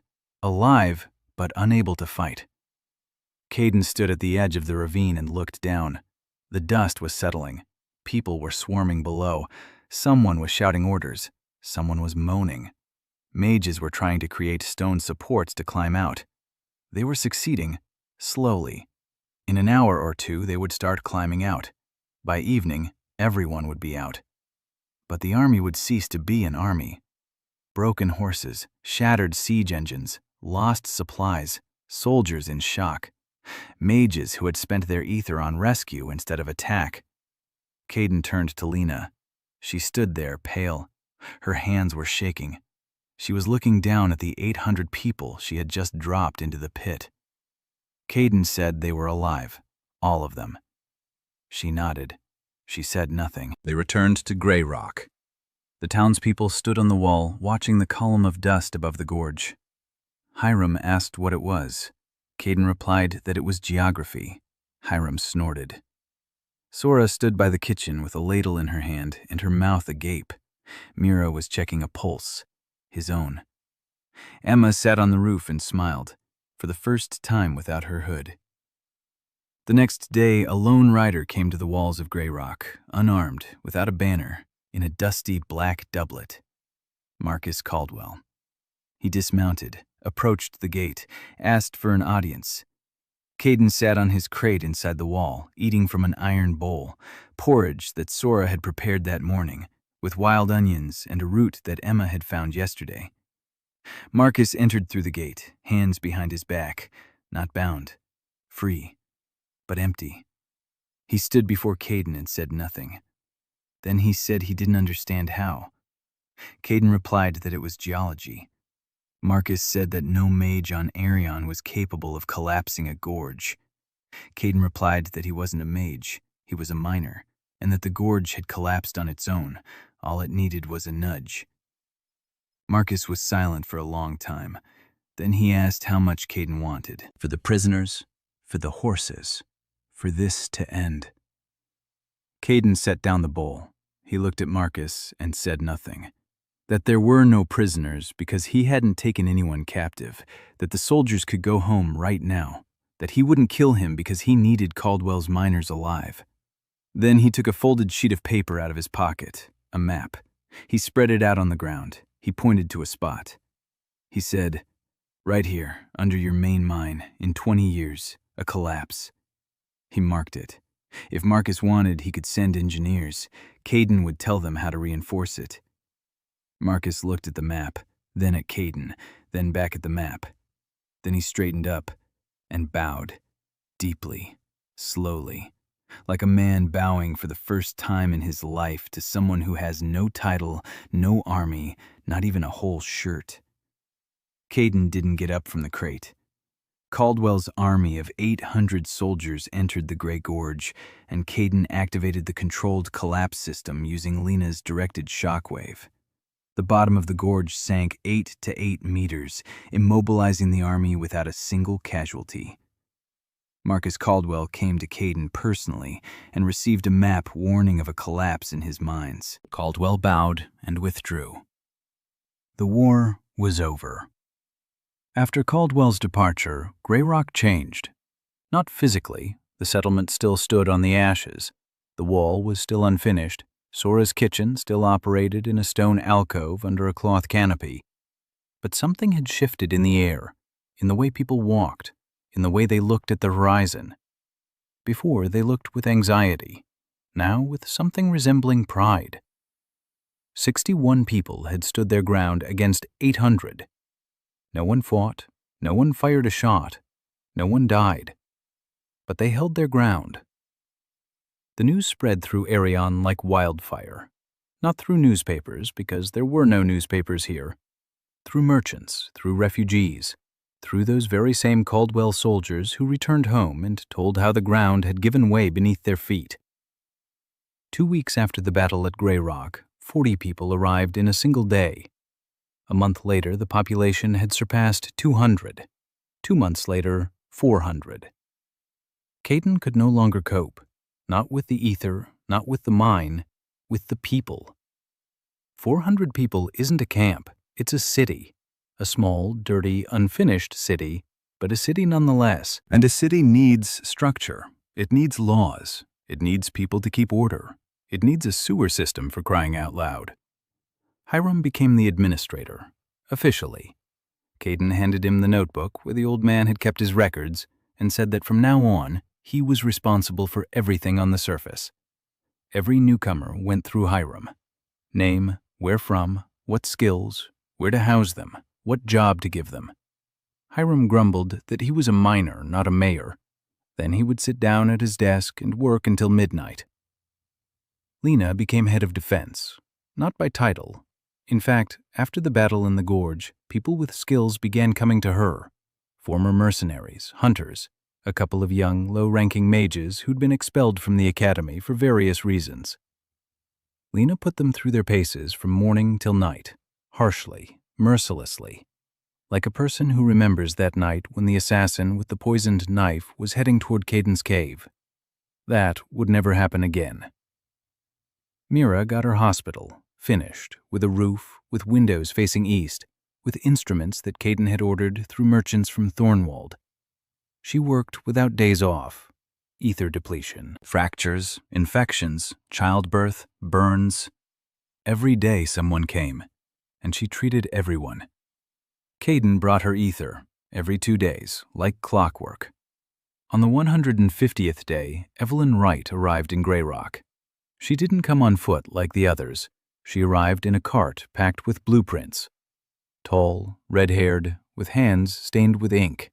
31 years old, former chief engineer of the Caldwell House. Caden knew about her, not from spies, from the map he had given to Marcus. On that map was a mark that Caden had made for one specific person. The crack in the rock beneath the Caldwell mine ran along the same seam that Evelyn had described in her rejected safe mine project. Caden had found this project on the black market through dealers in Reinhold. He bought for 200 gold pieces. He read it and realized that the author of this project saw the rock almost the same way he did. Not through skill, through intellect, through calculations, through engineering intuition. Evelyn left Caldwell after the battle in the gorge, not because of the defeat, because of what happened afterward.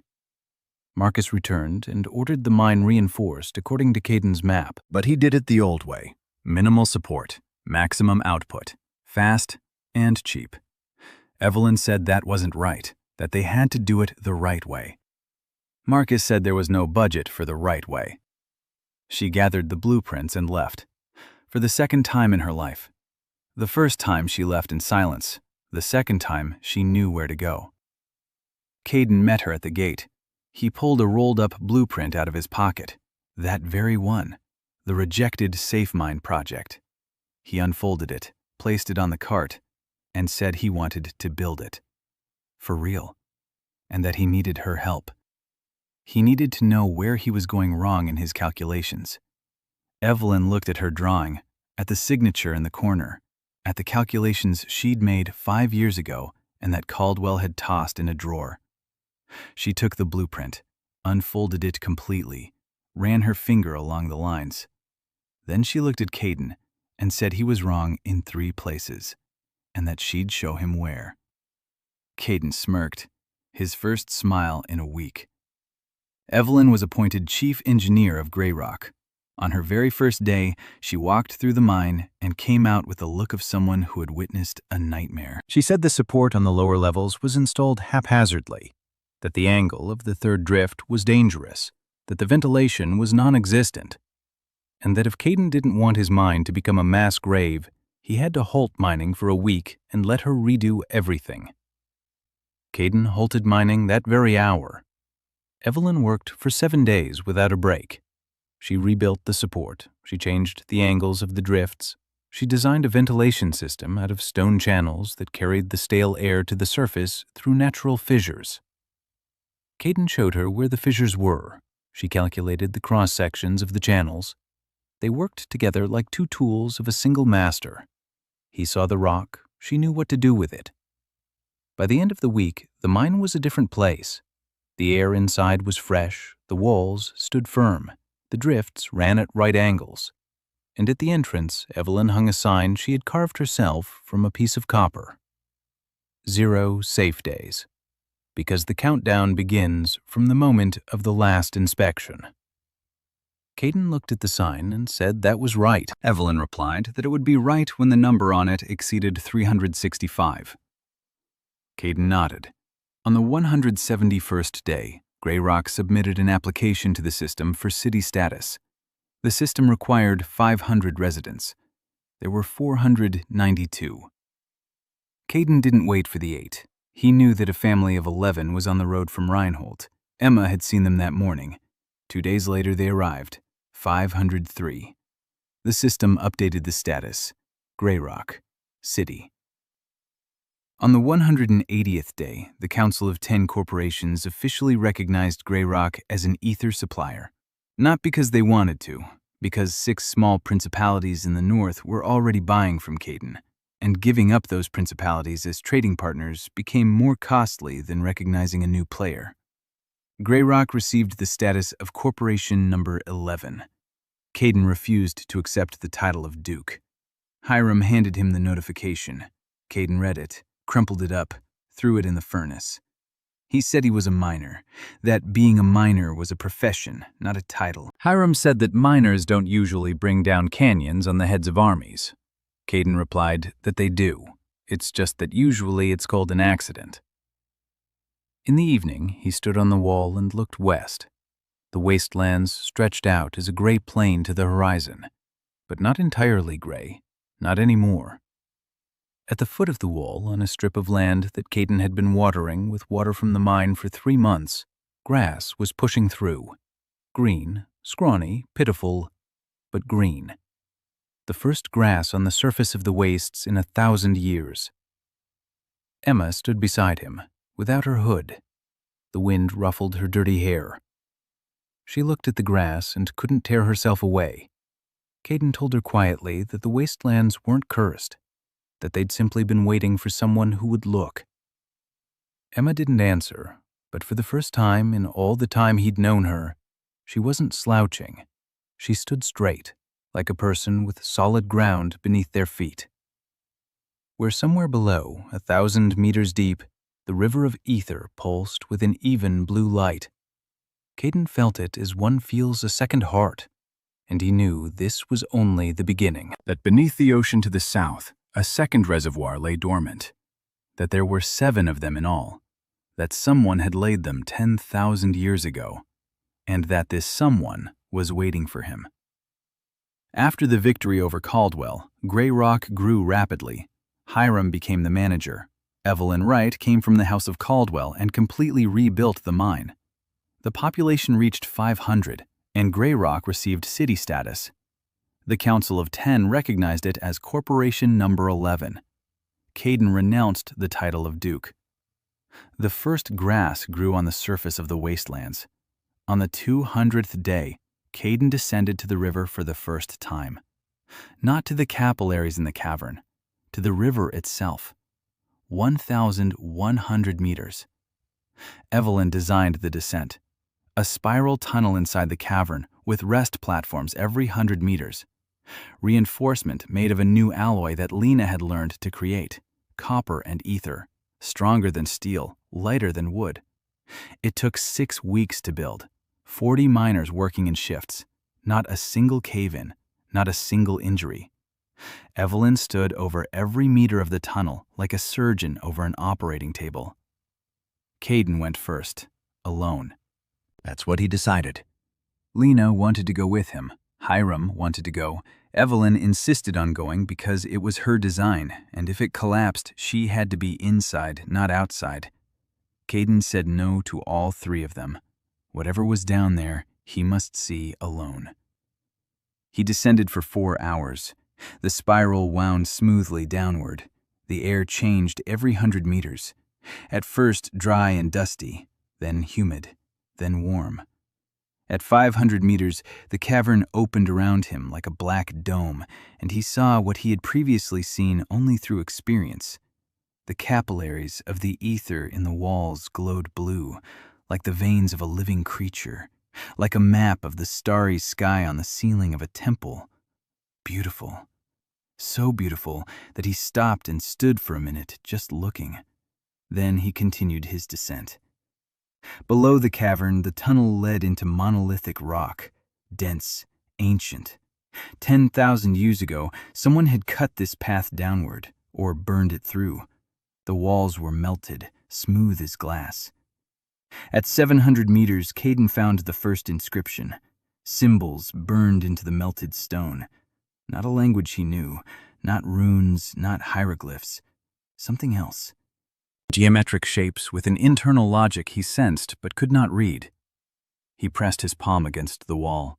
His skill estimated the age. 10,000 years, give or take 20. The inscription was made in the year of the Great Drought, or a few years before. He memorized the symbols and moved on. At 900 meters, it got hot.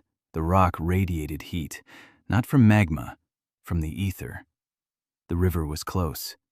At 1,000 meters, the tunnel widened, the ceiling rose, the floor became level, as if it had been smoothed out on purpose, as if there had been a room here. At 1,100 meters, Caden emerged at the river. He stopped, held his breath, then breathed again because his body left him no choice. The river lay before him, 10 meters wide, depth unknown. His ability couldn't penetrate the surface of the ether. Liquid light flowed slowly like honey, blue with golden veins, warm, alive, pulsating. The air above the river shimmered and sparkled.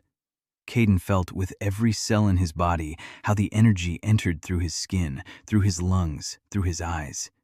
His skill worked differently here, not for a mile, for 10, 20. He saw the entire structure of the underground network. A river that ran from north to south across the entire continent, branches to the east and west. And far away, very far away, at the edge of perception, other rivers. 6 of them, converging at 6 points. 6 reservoirs, just like under Grey Rock, scattered all over Arion. 1 under the ocean in the south, 1 in the mountains in the east, 1 under the ice in the north, 3 on other continents. 7 reservoirs, 7 rivers, 1 system. Caden stood on the shore and felt the scale of it. This isn't a deposit, it's infrastructure. Someone built a planetary system for storing and distributing ether, 10,000 years before the first corporation began mining ore. Then he sensed something else, far to the south, beneath the ocean, in the second reservoir. Something alive, not ether, not rock, not water.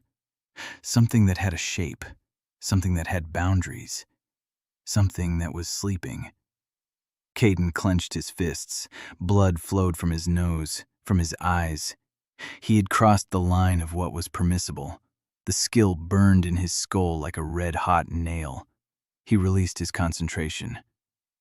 Let go. He sat down on a rock by the riverbank and simply sat there for 10 minutes, wiping the blood from his face. Then he took a clay vessel out of his bag. He scooped ether from the river. A liter. The vessel glowed so brightly that Caden squinted. This was not capillary ether, not seeping through stone. Pure, primordial, from the source. He closed the vessel with its lid, put it back in the bag, and began the climb. 4 hours down, 5 up. When he climbed out of the shaft, it was dark. Hiram was sitting at the entrance, smoking his stinky moss. Lena stood nearby with her arms crossed.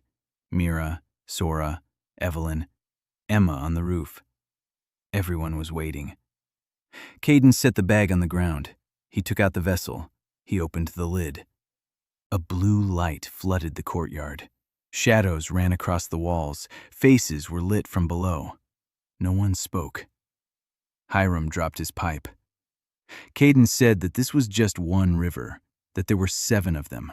That beneath this planet lay enough ether to last 1,000 years, that this wasn't nature, that someone had built it, and that this someone might still be alive.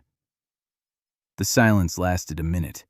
Then Sora said that dinner had gone cold, and that if Caden didn't eat right now, she would personally shove him back into the mine. Caden laughed. He sat down on a crate. He ate the cold porridge with wild onions. The vessel with the ether stood on the rock and glowed. Moths gathered around it.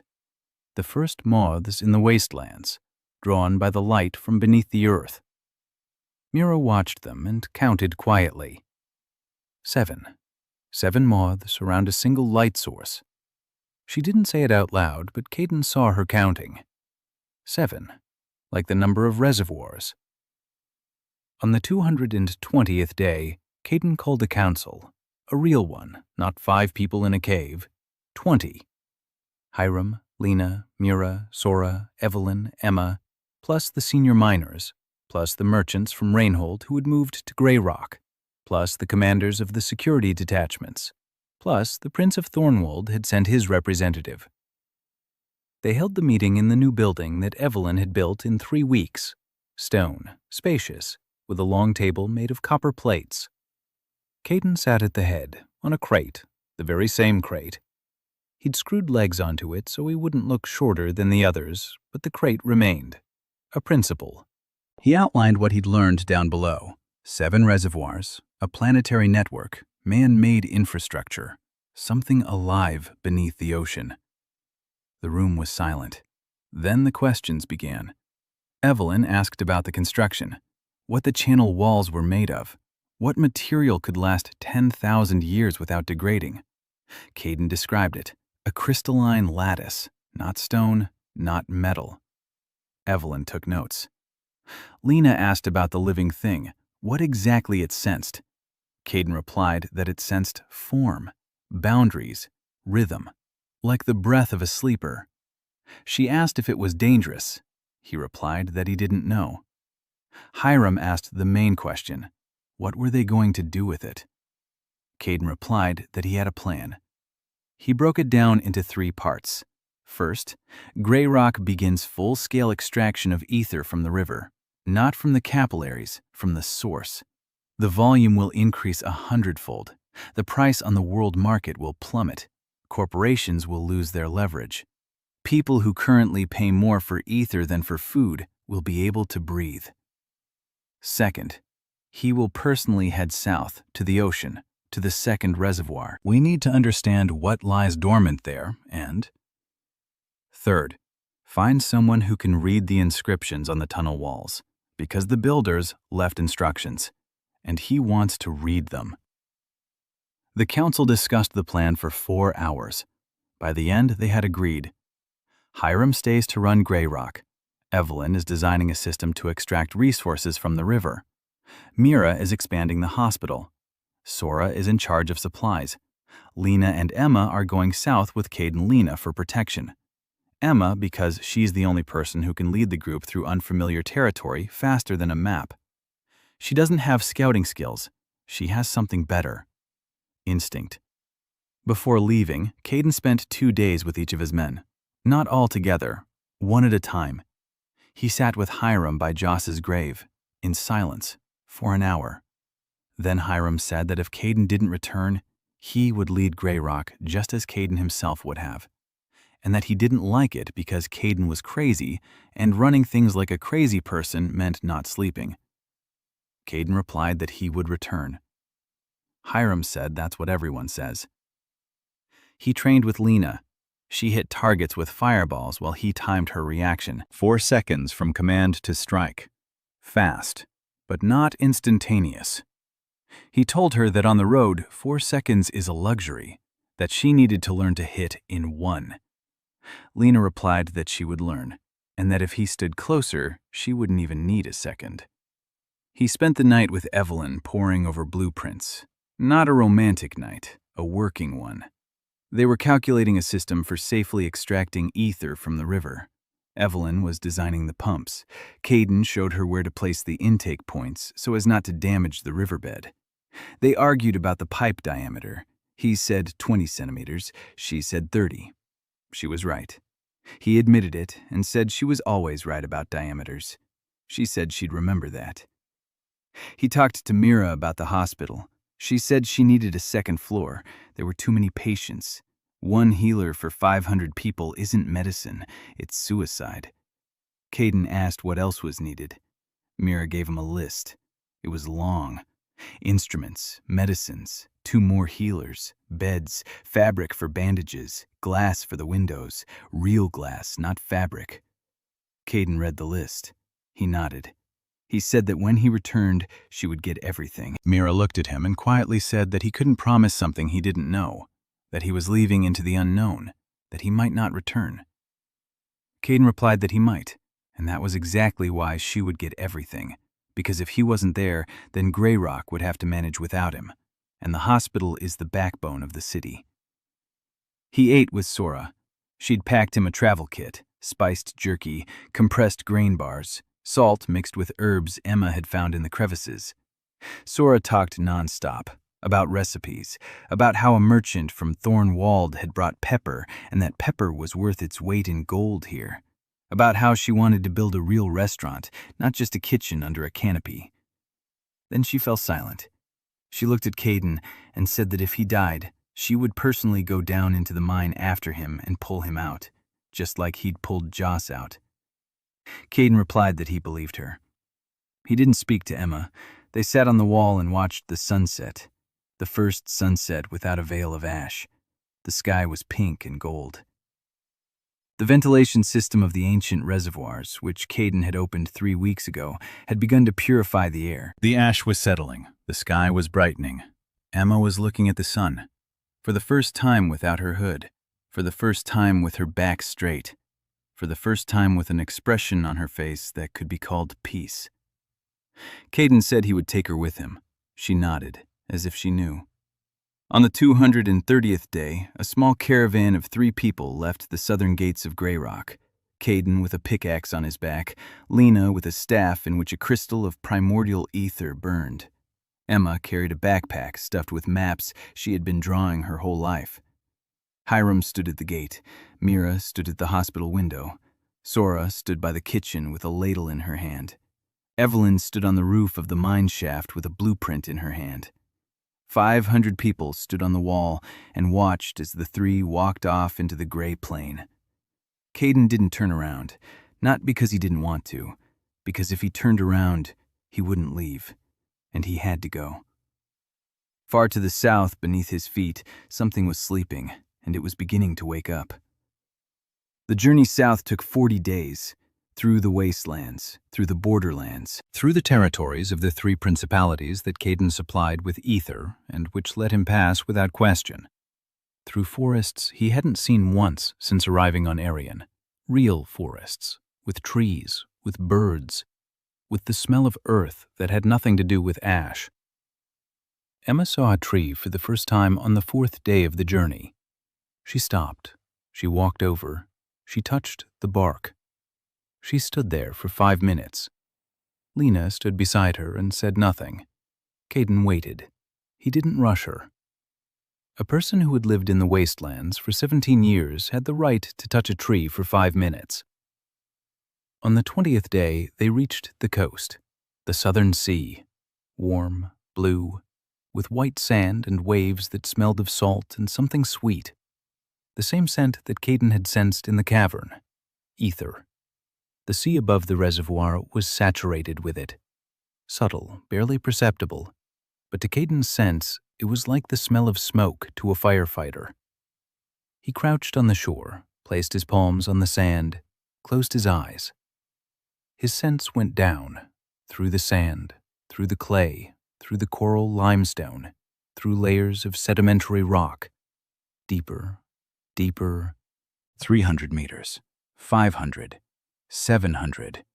The ocean floor, a basalt slab, and beneath it, at a depth of 900 meters below sea level, a second reservoir, smaller than the one beneath Grey Rock, but denser. The ether here was concentrated in a narrow space, like a coiled spring, and at the center of this spring lay it. Caden saw it clearly, a form, humanoid, 2 meters, maybe a little more, curled up like a sleeping child, covered in something resembling a cocoon, a crystalline cocoon of solidified ether. It was breathing, slowly, 1 breath per minute. Caden counted, and with every breath, the ether in the tank pulsed. He opened his eyes. Blood was flowing from his nose and his right ear. Overkill. He lay down on the sand and spent 10 minutes lying there, staring at the sky. Lena sat beside him. Silently, she wiped the blood from his face with a rag. She didn't ask. She waited. When he was able to speak, he described what he had seen. A humanoid, a cocoon, asleep, breathing. 900 meters underwater. Lena asked how to get to it. Caden replied that there was no need to get there. We need to wake it up. From there, from the surface. Lena asked how to wake someone who's been sleeping for 10,000 years. Caden replied that we had to knock. For the next 3 days, he prepared. He walked along the shore, scanning the seabed, looking for the right spot. The place where the rock above the reservoir is thinnest, where vibrations from the surface would reach the cocoon with minimal loss. He found it. A rocky cape 2 kilometers from their camp, a coral reef underwater, and beneath the reef a crack in the basalt, a natural channel like a kilometer-long speaking tube. Caden stood on the cape. He placed his palms on the rock and sent down the only thing he could send through the rock. A vibration, not a sound, an ethereal one. The skill worked both ways. He could not only read the rock, he could speak to it, weakly, at arm's length. But here, above the reservoir, where the ether permeated every layer of rock, his voice was amplified 100-fold. He tapped. 3 taps, through the stone, through the water, through 900 meters of silence. And he waited. A minute, 2, 5, 10. Nothing. Lena stood behind him with her staff ablaze. Emma sat on a rock and gazed out at the sea. Caden tapped again. 3 taps. Harder, deeper. Blood trickled from his nose. He didn't stop. A minute, 2. On the 3rd minute, the ground trembled. Faintly, like a sigh. Caden felt it before Lena and Emma did. Below, the cocoon stirred. The creature inside shifted position, turned, and Caden felt the response. Not a sound, not words, an impulse. Through the rock, through the ether, through his skill, straight into his head. An image, not a picture, a sensation. Like the Earth's tactile memory, only reversed. Someone had transmitted a sensation to him. Exhaustion, enormous, ancient, heavy as a kilometer-thick layer of rock. And a question, not in words, a sensation. Who are you? Caden answered, the same way, through his palms, through the stone, through the skill. He sent down everything he could. An image of gray rock, an image of the mine, an image of the cavern, an image of the river, the image of inscriptions on the walls, and a single, simple impulse. I found you. Why did you call me? Silence. Long. A minute. Another. Then the answer. Again, not in words. A series of images, rapid, painful. Caden shut his eyes against the flood. He saw. Arion 10,000 years ago, green, alive, covered with cities that glowed with ether like garlands. Then he saw a shadow. Something had come from outside. Not the devourers, something greater. Something that fed not on ether, but on the very source of ether, the root of the universe.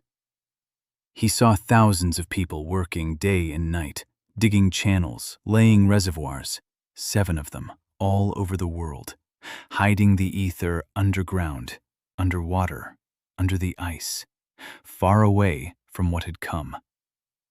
I saw the last builder lie down in a cocoon, voluntarily, to preserve the system, to wait 10,000 years, until the one who could see it arrived. Not through magic, with their own eyes. The last image, a face, human, tired, ancient, with eyes the color of ether, and a single sensation, not a word, a feeling. Relief. You've come. Caden took his hands off the stone, fell to his knees. Lena caught him. He was pale, drenched in sweat, with blood on his face. But he was smiling, quietly, like a man who had found the answer to a question he had lived with his whole life. He told Lena that the one who had laid the reservoirs was still alive, that he had been waiting for Caden, personally, that the collapse in the Arizona mine that had killed him was no accident. He had been called because they needed someone who could see the earth not with magic, but with their hands and eyes. Lena asked why. Caden replied that the Great Drought was not a catastrophe, it was a decision. Arian had hidden his ether to save him from something that came 10,000 years ago, and that something hadn't gone away. It was still here. The devourers that poured through the veil's rift weren't a new threat. They were an old one that had returned. Emma sat on a rock and said nothing. Then she quietly asked if it could be stopped. Caden looked at her, at the girl from the wastes who, for 17 years, had believed her land was cursed.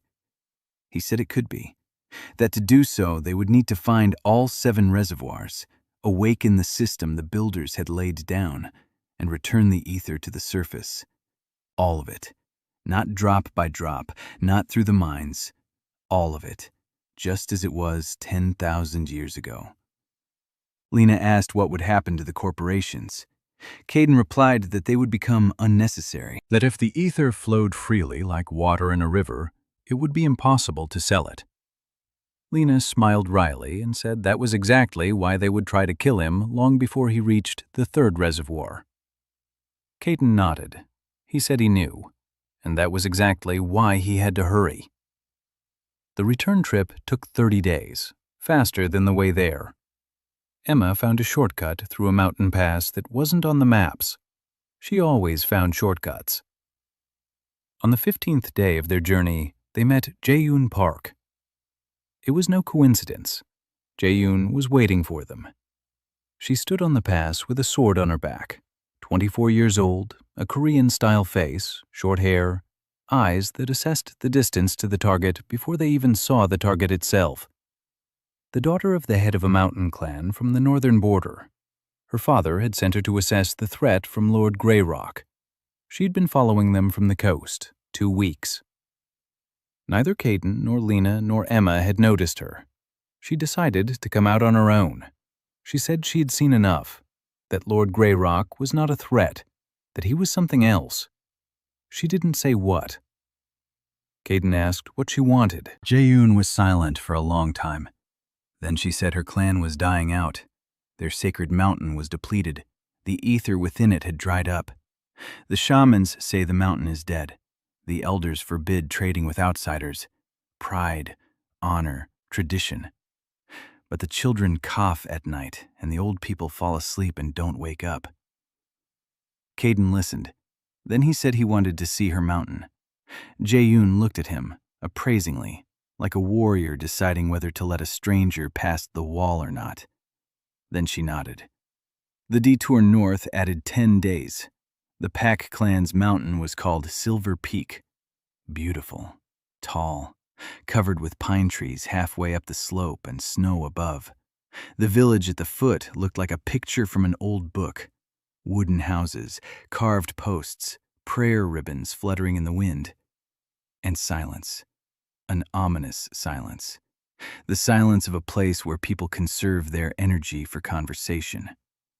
Father Jae-yin met them at the village gate, an old warrior with white temples and a back as straight as a spear. He looked at Caden as if he were an insect. Caden wasn't offended. He had seen eyes like that before. The eyes of a man who had lost everything but his pride and now clung to it as if it were the last wedge in the rock.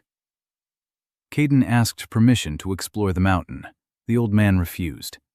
Jae-yoon spoke to her father, quickly, quietly, in a language Caden didn't know. The conversation lasted 10 minutes.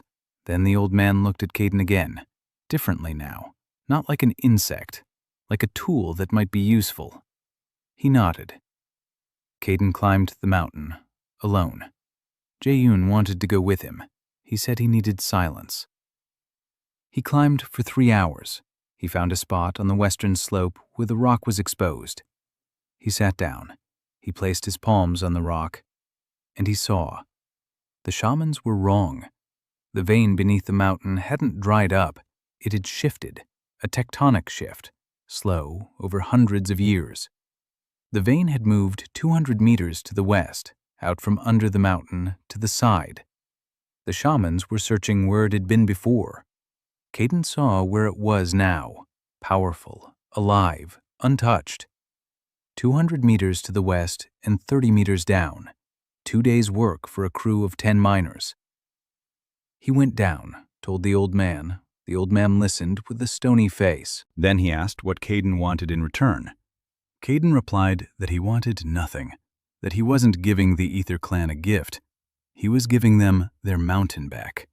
It had always been theirs. It had just moved a little to the left. The old man looked at him for a long time. Then he turned to Jae-yoon. He said one sentence to her in their language. Jae-yoon straightened up. Her face didn't change, but something in her eyes flickered. Later, as they were leaving the village, Caden asked what her father had said. Jae-yoon walked beside him. She was silent. Then she answered. He said, "Go with him." She added nothing. There was no need. From that moment on, Jae-yoon walked with them, in silence, with a sword on her back, like a shadow that carries a blade. On the 271st day, they returned to Grey Rock. The city had changed. Caden stood at the gate and didn't recognize it. The wall was finished, 3 meters high, with towers at the corners. Inside, streets, real ones, paved with stone from the mine. Houses, not caves, houses, with roofs, with windows. The miras had grown to 2 stories. Next to it stood a building Caden didn't recognize. A school. Mira had opened a school for the children, on her own, without asking. Because 20 children in a town and not a single teacher, that's not a town, it's a camp. Sora's kitchen had turned into a restaurant, a stone building, long tables, smoke from the chimney, a smell that made Caden's stomach churn after 40 days of road food. The mine was operating. Evelyn had launched the extraction system from the river, pumps based on her design, pipes made of ethereal copper, 20 liters of primordial ether per day. 20 liters. 20 million gold pieces at market price, every day. A population of 1,200 people. Hiram met him at the gate with a notebook. He said that 8 principalities now buy ether from Grey Rock, that House Aurelis had sent a new ambassador with an offer for a contract at 50% of market price. Caden asked about the previous ambassador.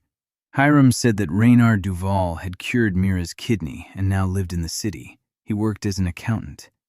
Caden blinked. Then he laughed.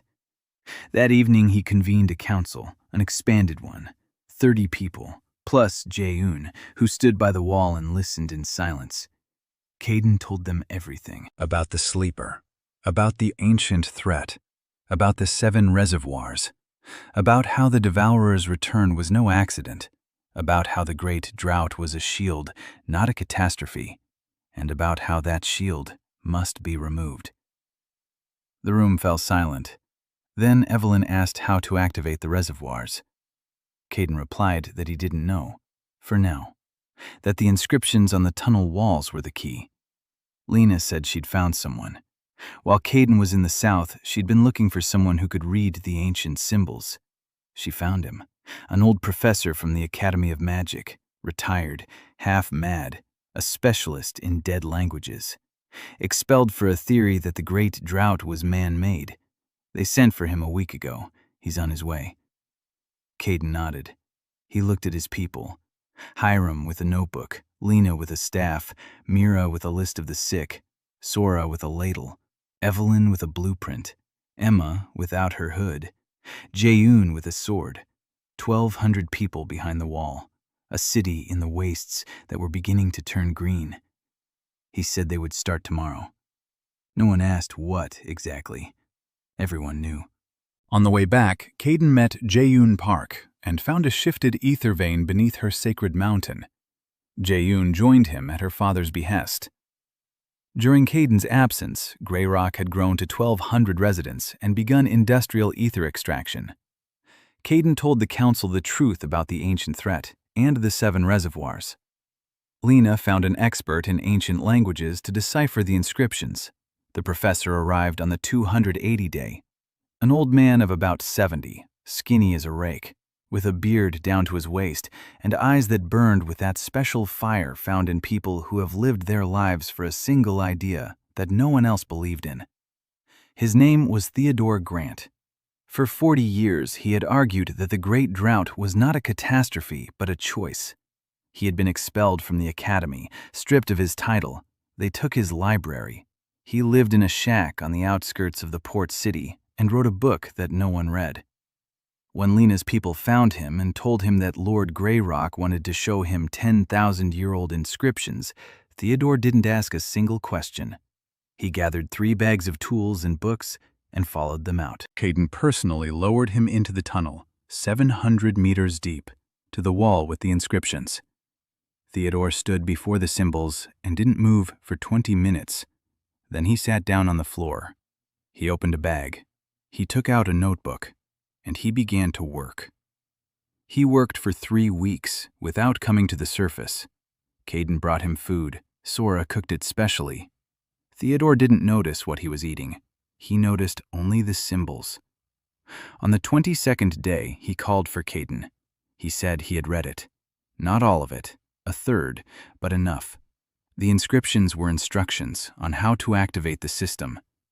7 reservoirs must be opened simultaneously, not one at a time, simultaneously. Each reservoir has a key point, a place where a signal can be sent to activate it. This requires a person who can see the rock's structure and send an impulse through the stone. Caden. Only Caden. But Caden alone isn't enough. He can't be in 7 places at once. Theodore read on. The builders had anticipated this.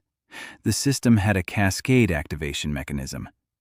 Activate the first reservoir, and it will send a signal to the second to the third, and so on. 7 reservoirs in 7 minutes. But for that to work, all 7 channels between them had to be clear, not clogged, not damaged. Over 10,000 years, the channels could have deteriorated. Caden checked. He went down to the river, lay down on the bank, palms on the stone, and scanned the entire network. It took a long time. It was agonizing. Blood from his nose, eyes, and ears. Hiram held him by the shoulders so he wouldn't fall into the river. 4 channels were clear. 3 were damaged. Blockages, collapses, tectonic shifts over millennia. To clear them, he'd have to physically reach each one. 3 expeditions, 3 reservoirs, under the ocean, in the mountains, under the ice. Caden told the council. The council listened. Then Hiram stood up and said it was madness. That Caden couldn't leave Grey Rock for months, that the corporations are waiting for exactly that without him, the city is vulnerable. Caden replied that Grey Rock is no longer him, that Hiram runs it better than he ever could, that Evelyn knows the mine better than he does, that Lena defends it better than any wall, that Mira heals, Sora feeds, Emma sees, Jae-yoon stands guard, that he didn't build this for himself, for them, and now it stands without him. Hiram was silent. Then he sat down. Then he said quietly that Caden really was crazy. 3 expeditions took 4 months. Caden didn't go alone. He went to the mountains in the east with Jae-yoon. She knew the mountains. She was born there. She crossed passes that no one else had crossed. She led him to the 3rd reservoir. Caden climbed down. He found the blockage, a rockfall that had clogged the channel. 2 days of work with a pickaxe, millimeter by millimeter, centimeter by centimeter, blow after blow to the right spot. On the 3rd day, the channel opened. Ether gushed out like blood through a cleared artery. He went to the ice fields in the north with Lena. The cold was so intense that the pickaxe froze to his palms. Lena warmed the air around them with a continuous incantation. 3 days. The 4th reservoir. The channel was damaged by a tectonic shift, a 2-meter-wide fault. Caden couldn't seal it, but he could reroute it. He found a parallel crack in the rock, a natural bypass. He widened it with a pickaxe. He broke through the bridge. The ether found a new path, like water. It always does. He returned to the ocean reservoir with Emma. The girl from the Wastelands had seen the sea for the first time 3 months ago. Now she stood on the shore as if she were at home. The blockage was underwater. Caden couldn't dive 200 meters, but he could send a pulse through the rock, a directed vibration, like a landslide in a gorge, only finer, more precise. He pounded the rock for 3 hours, in measured doses, drop by drop, until the blockage crumbled from the resonance. When the last channel opened, Caden felt it with his whole body. The system shuddered. 7 reservoirs, 7 rivers, all connected, all ready. The sleeper beneath the ocean stirred in its cocoon. Image was sent, brief, a single sensation, ready. On the 360th day, the anniversary, Caden stood at the riverbank at a depth of 1,100 meters beneath gray rock. His people stood around him. Hiram, Lena, Mira, Sora, Evelyn, Emma, Jaeyoon, Theodore. They had all come down because they had to see. The river flowed before them, blue and gold, alive, pulsing. Caden knelt at the water's edge. He placed his palms on the stone. He closed his eyes, And he sent a signal, a single pulse, through the stone, across the entire planet, through 7 channels to 7 reservoirs. The earth trembled. Not here, everywhere, across all of Arion. In the capitals of the corporations, chandeliers shook. In the small principalities of the north, wells trembled. In the coastal villages, a blue light burst forth from beneath the sand. The 7 reservoirs opened simultaneously. The ether gushed forth, not in drops, not in liters, in rivers. Underground channels filled and overflowed. Capillaries that had been dry for 1,000 years flared up like the nerves of an awakening body. The ether rose to the surface, through the rock, through the soil, through the roots of trees that had drunk dead water for 10,000 years, through wells, through springs, through cracks in the rock. On the surface of the wastelands, grass began to sprout from the gray earth. Not stunted, green, strong. In a matter of minutes, the ash sank and life burst through it, as if the earth were remembering how to be alive. In the cavern, the walls glowed so brightly that Hiram shielded his eyes with his hand. Mira counted her pulse, her own, 120. Sora was crying, silently, with a smile.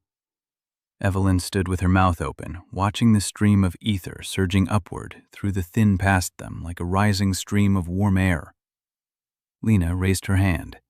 A spark at her fingertips flared so brightly that it lit up the entire dome of the cavern. She laughed. For the first time in a year, she truly laughed. June stood by the wall, silently, but her hand rested on the hilt of her sword, not for battle, for support, because her knees were trembling. Emma stood next to Caden. She looked at the river, at the light, at how the world was changing right now, right here, beneath their feet and above their heads, at the same time. Far beneath the ocean, the cocoon cracked. The sleeper opened his eyes, for the first time in 10,000 years. Caden felt it through the rock, a pulse, different, alive, not sleepy, alert. And a voice, not words, a sensation. Thank you. Caden opened his eyes.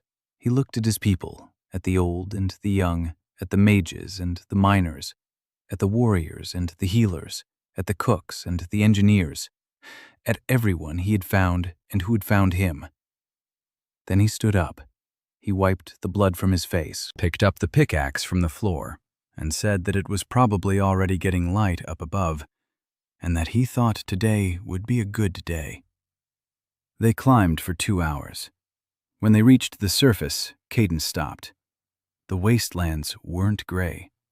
For the first time in 1,000 years, the land around Grey Rock was green. Grass, moss, young shoots of something resembling shrubs. The morning light fell on the dew-wet greenery and everything glowed. The sky was clear, no ash, no dust. Blue, with clouds, with real white clouds. 1,200 people stood in the city wall and watched, in silence. Some were crying, some were laughing, some were doing both. Hiram stood next to Caden, smoking his moss, silent.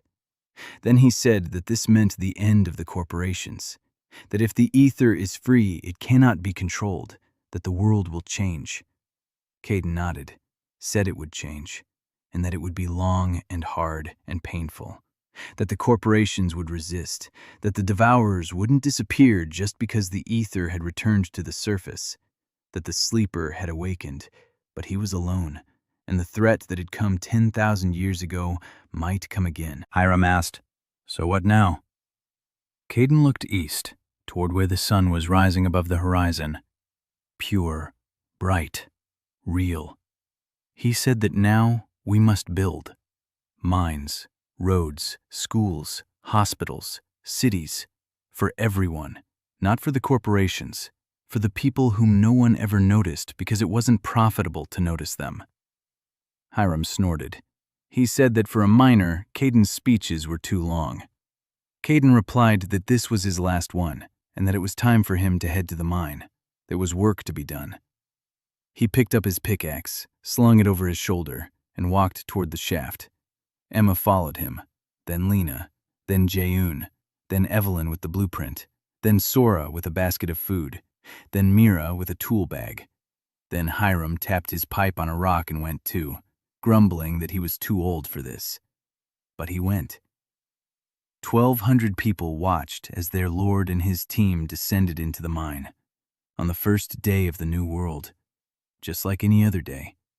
Because for Caden Worth, there was no difference between a day when the world changes and a day when you just have to dig. The work is the same. Look beneath the surface. Find what others don't see. Build so it won't collapse, and don't forget who you're doing this for.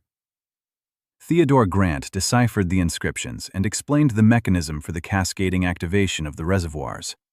Caden led 3 expeditions and cleared the damaged channels. On the 360th day, he activated the system of 7 reservoirs simultaneously. Ether returned to the surface across all of Arion. The wastelands turned green. The sleeper awoke. Caden returned to work on the first day of the new world, ready to build on.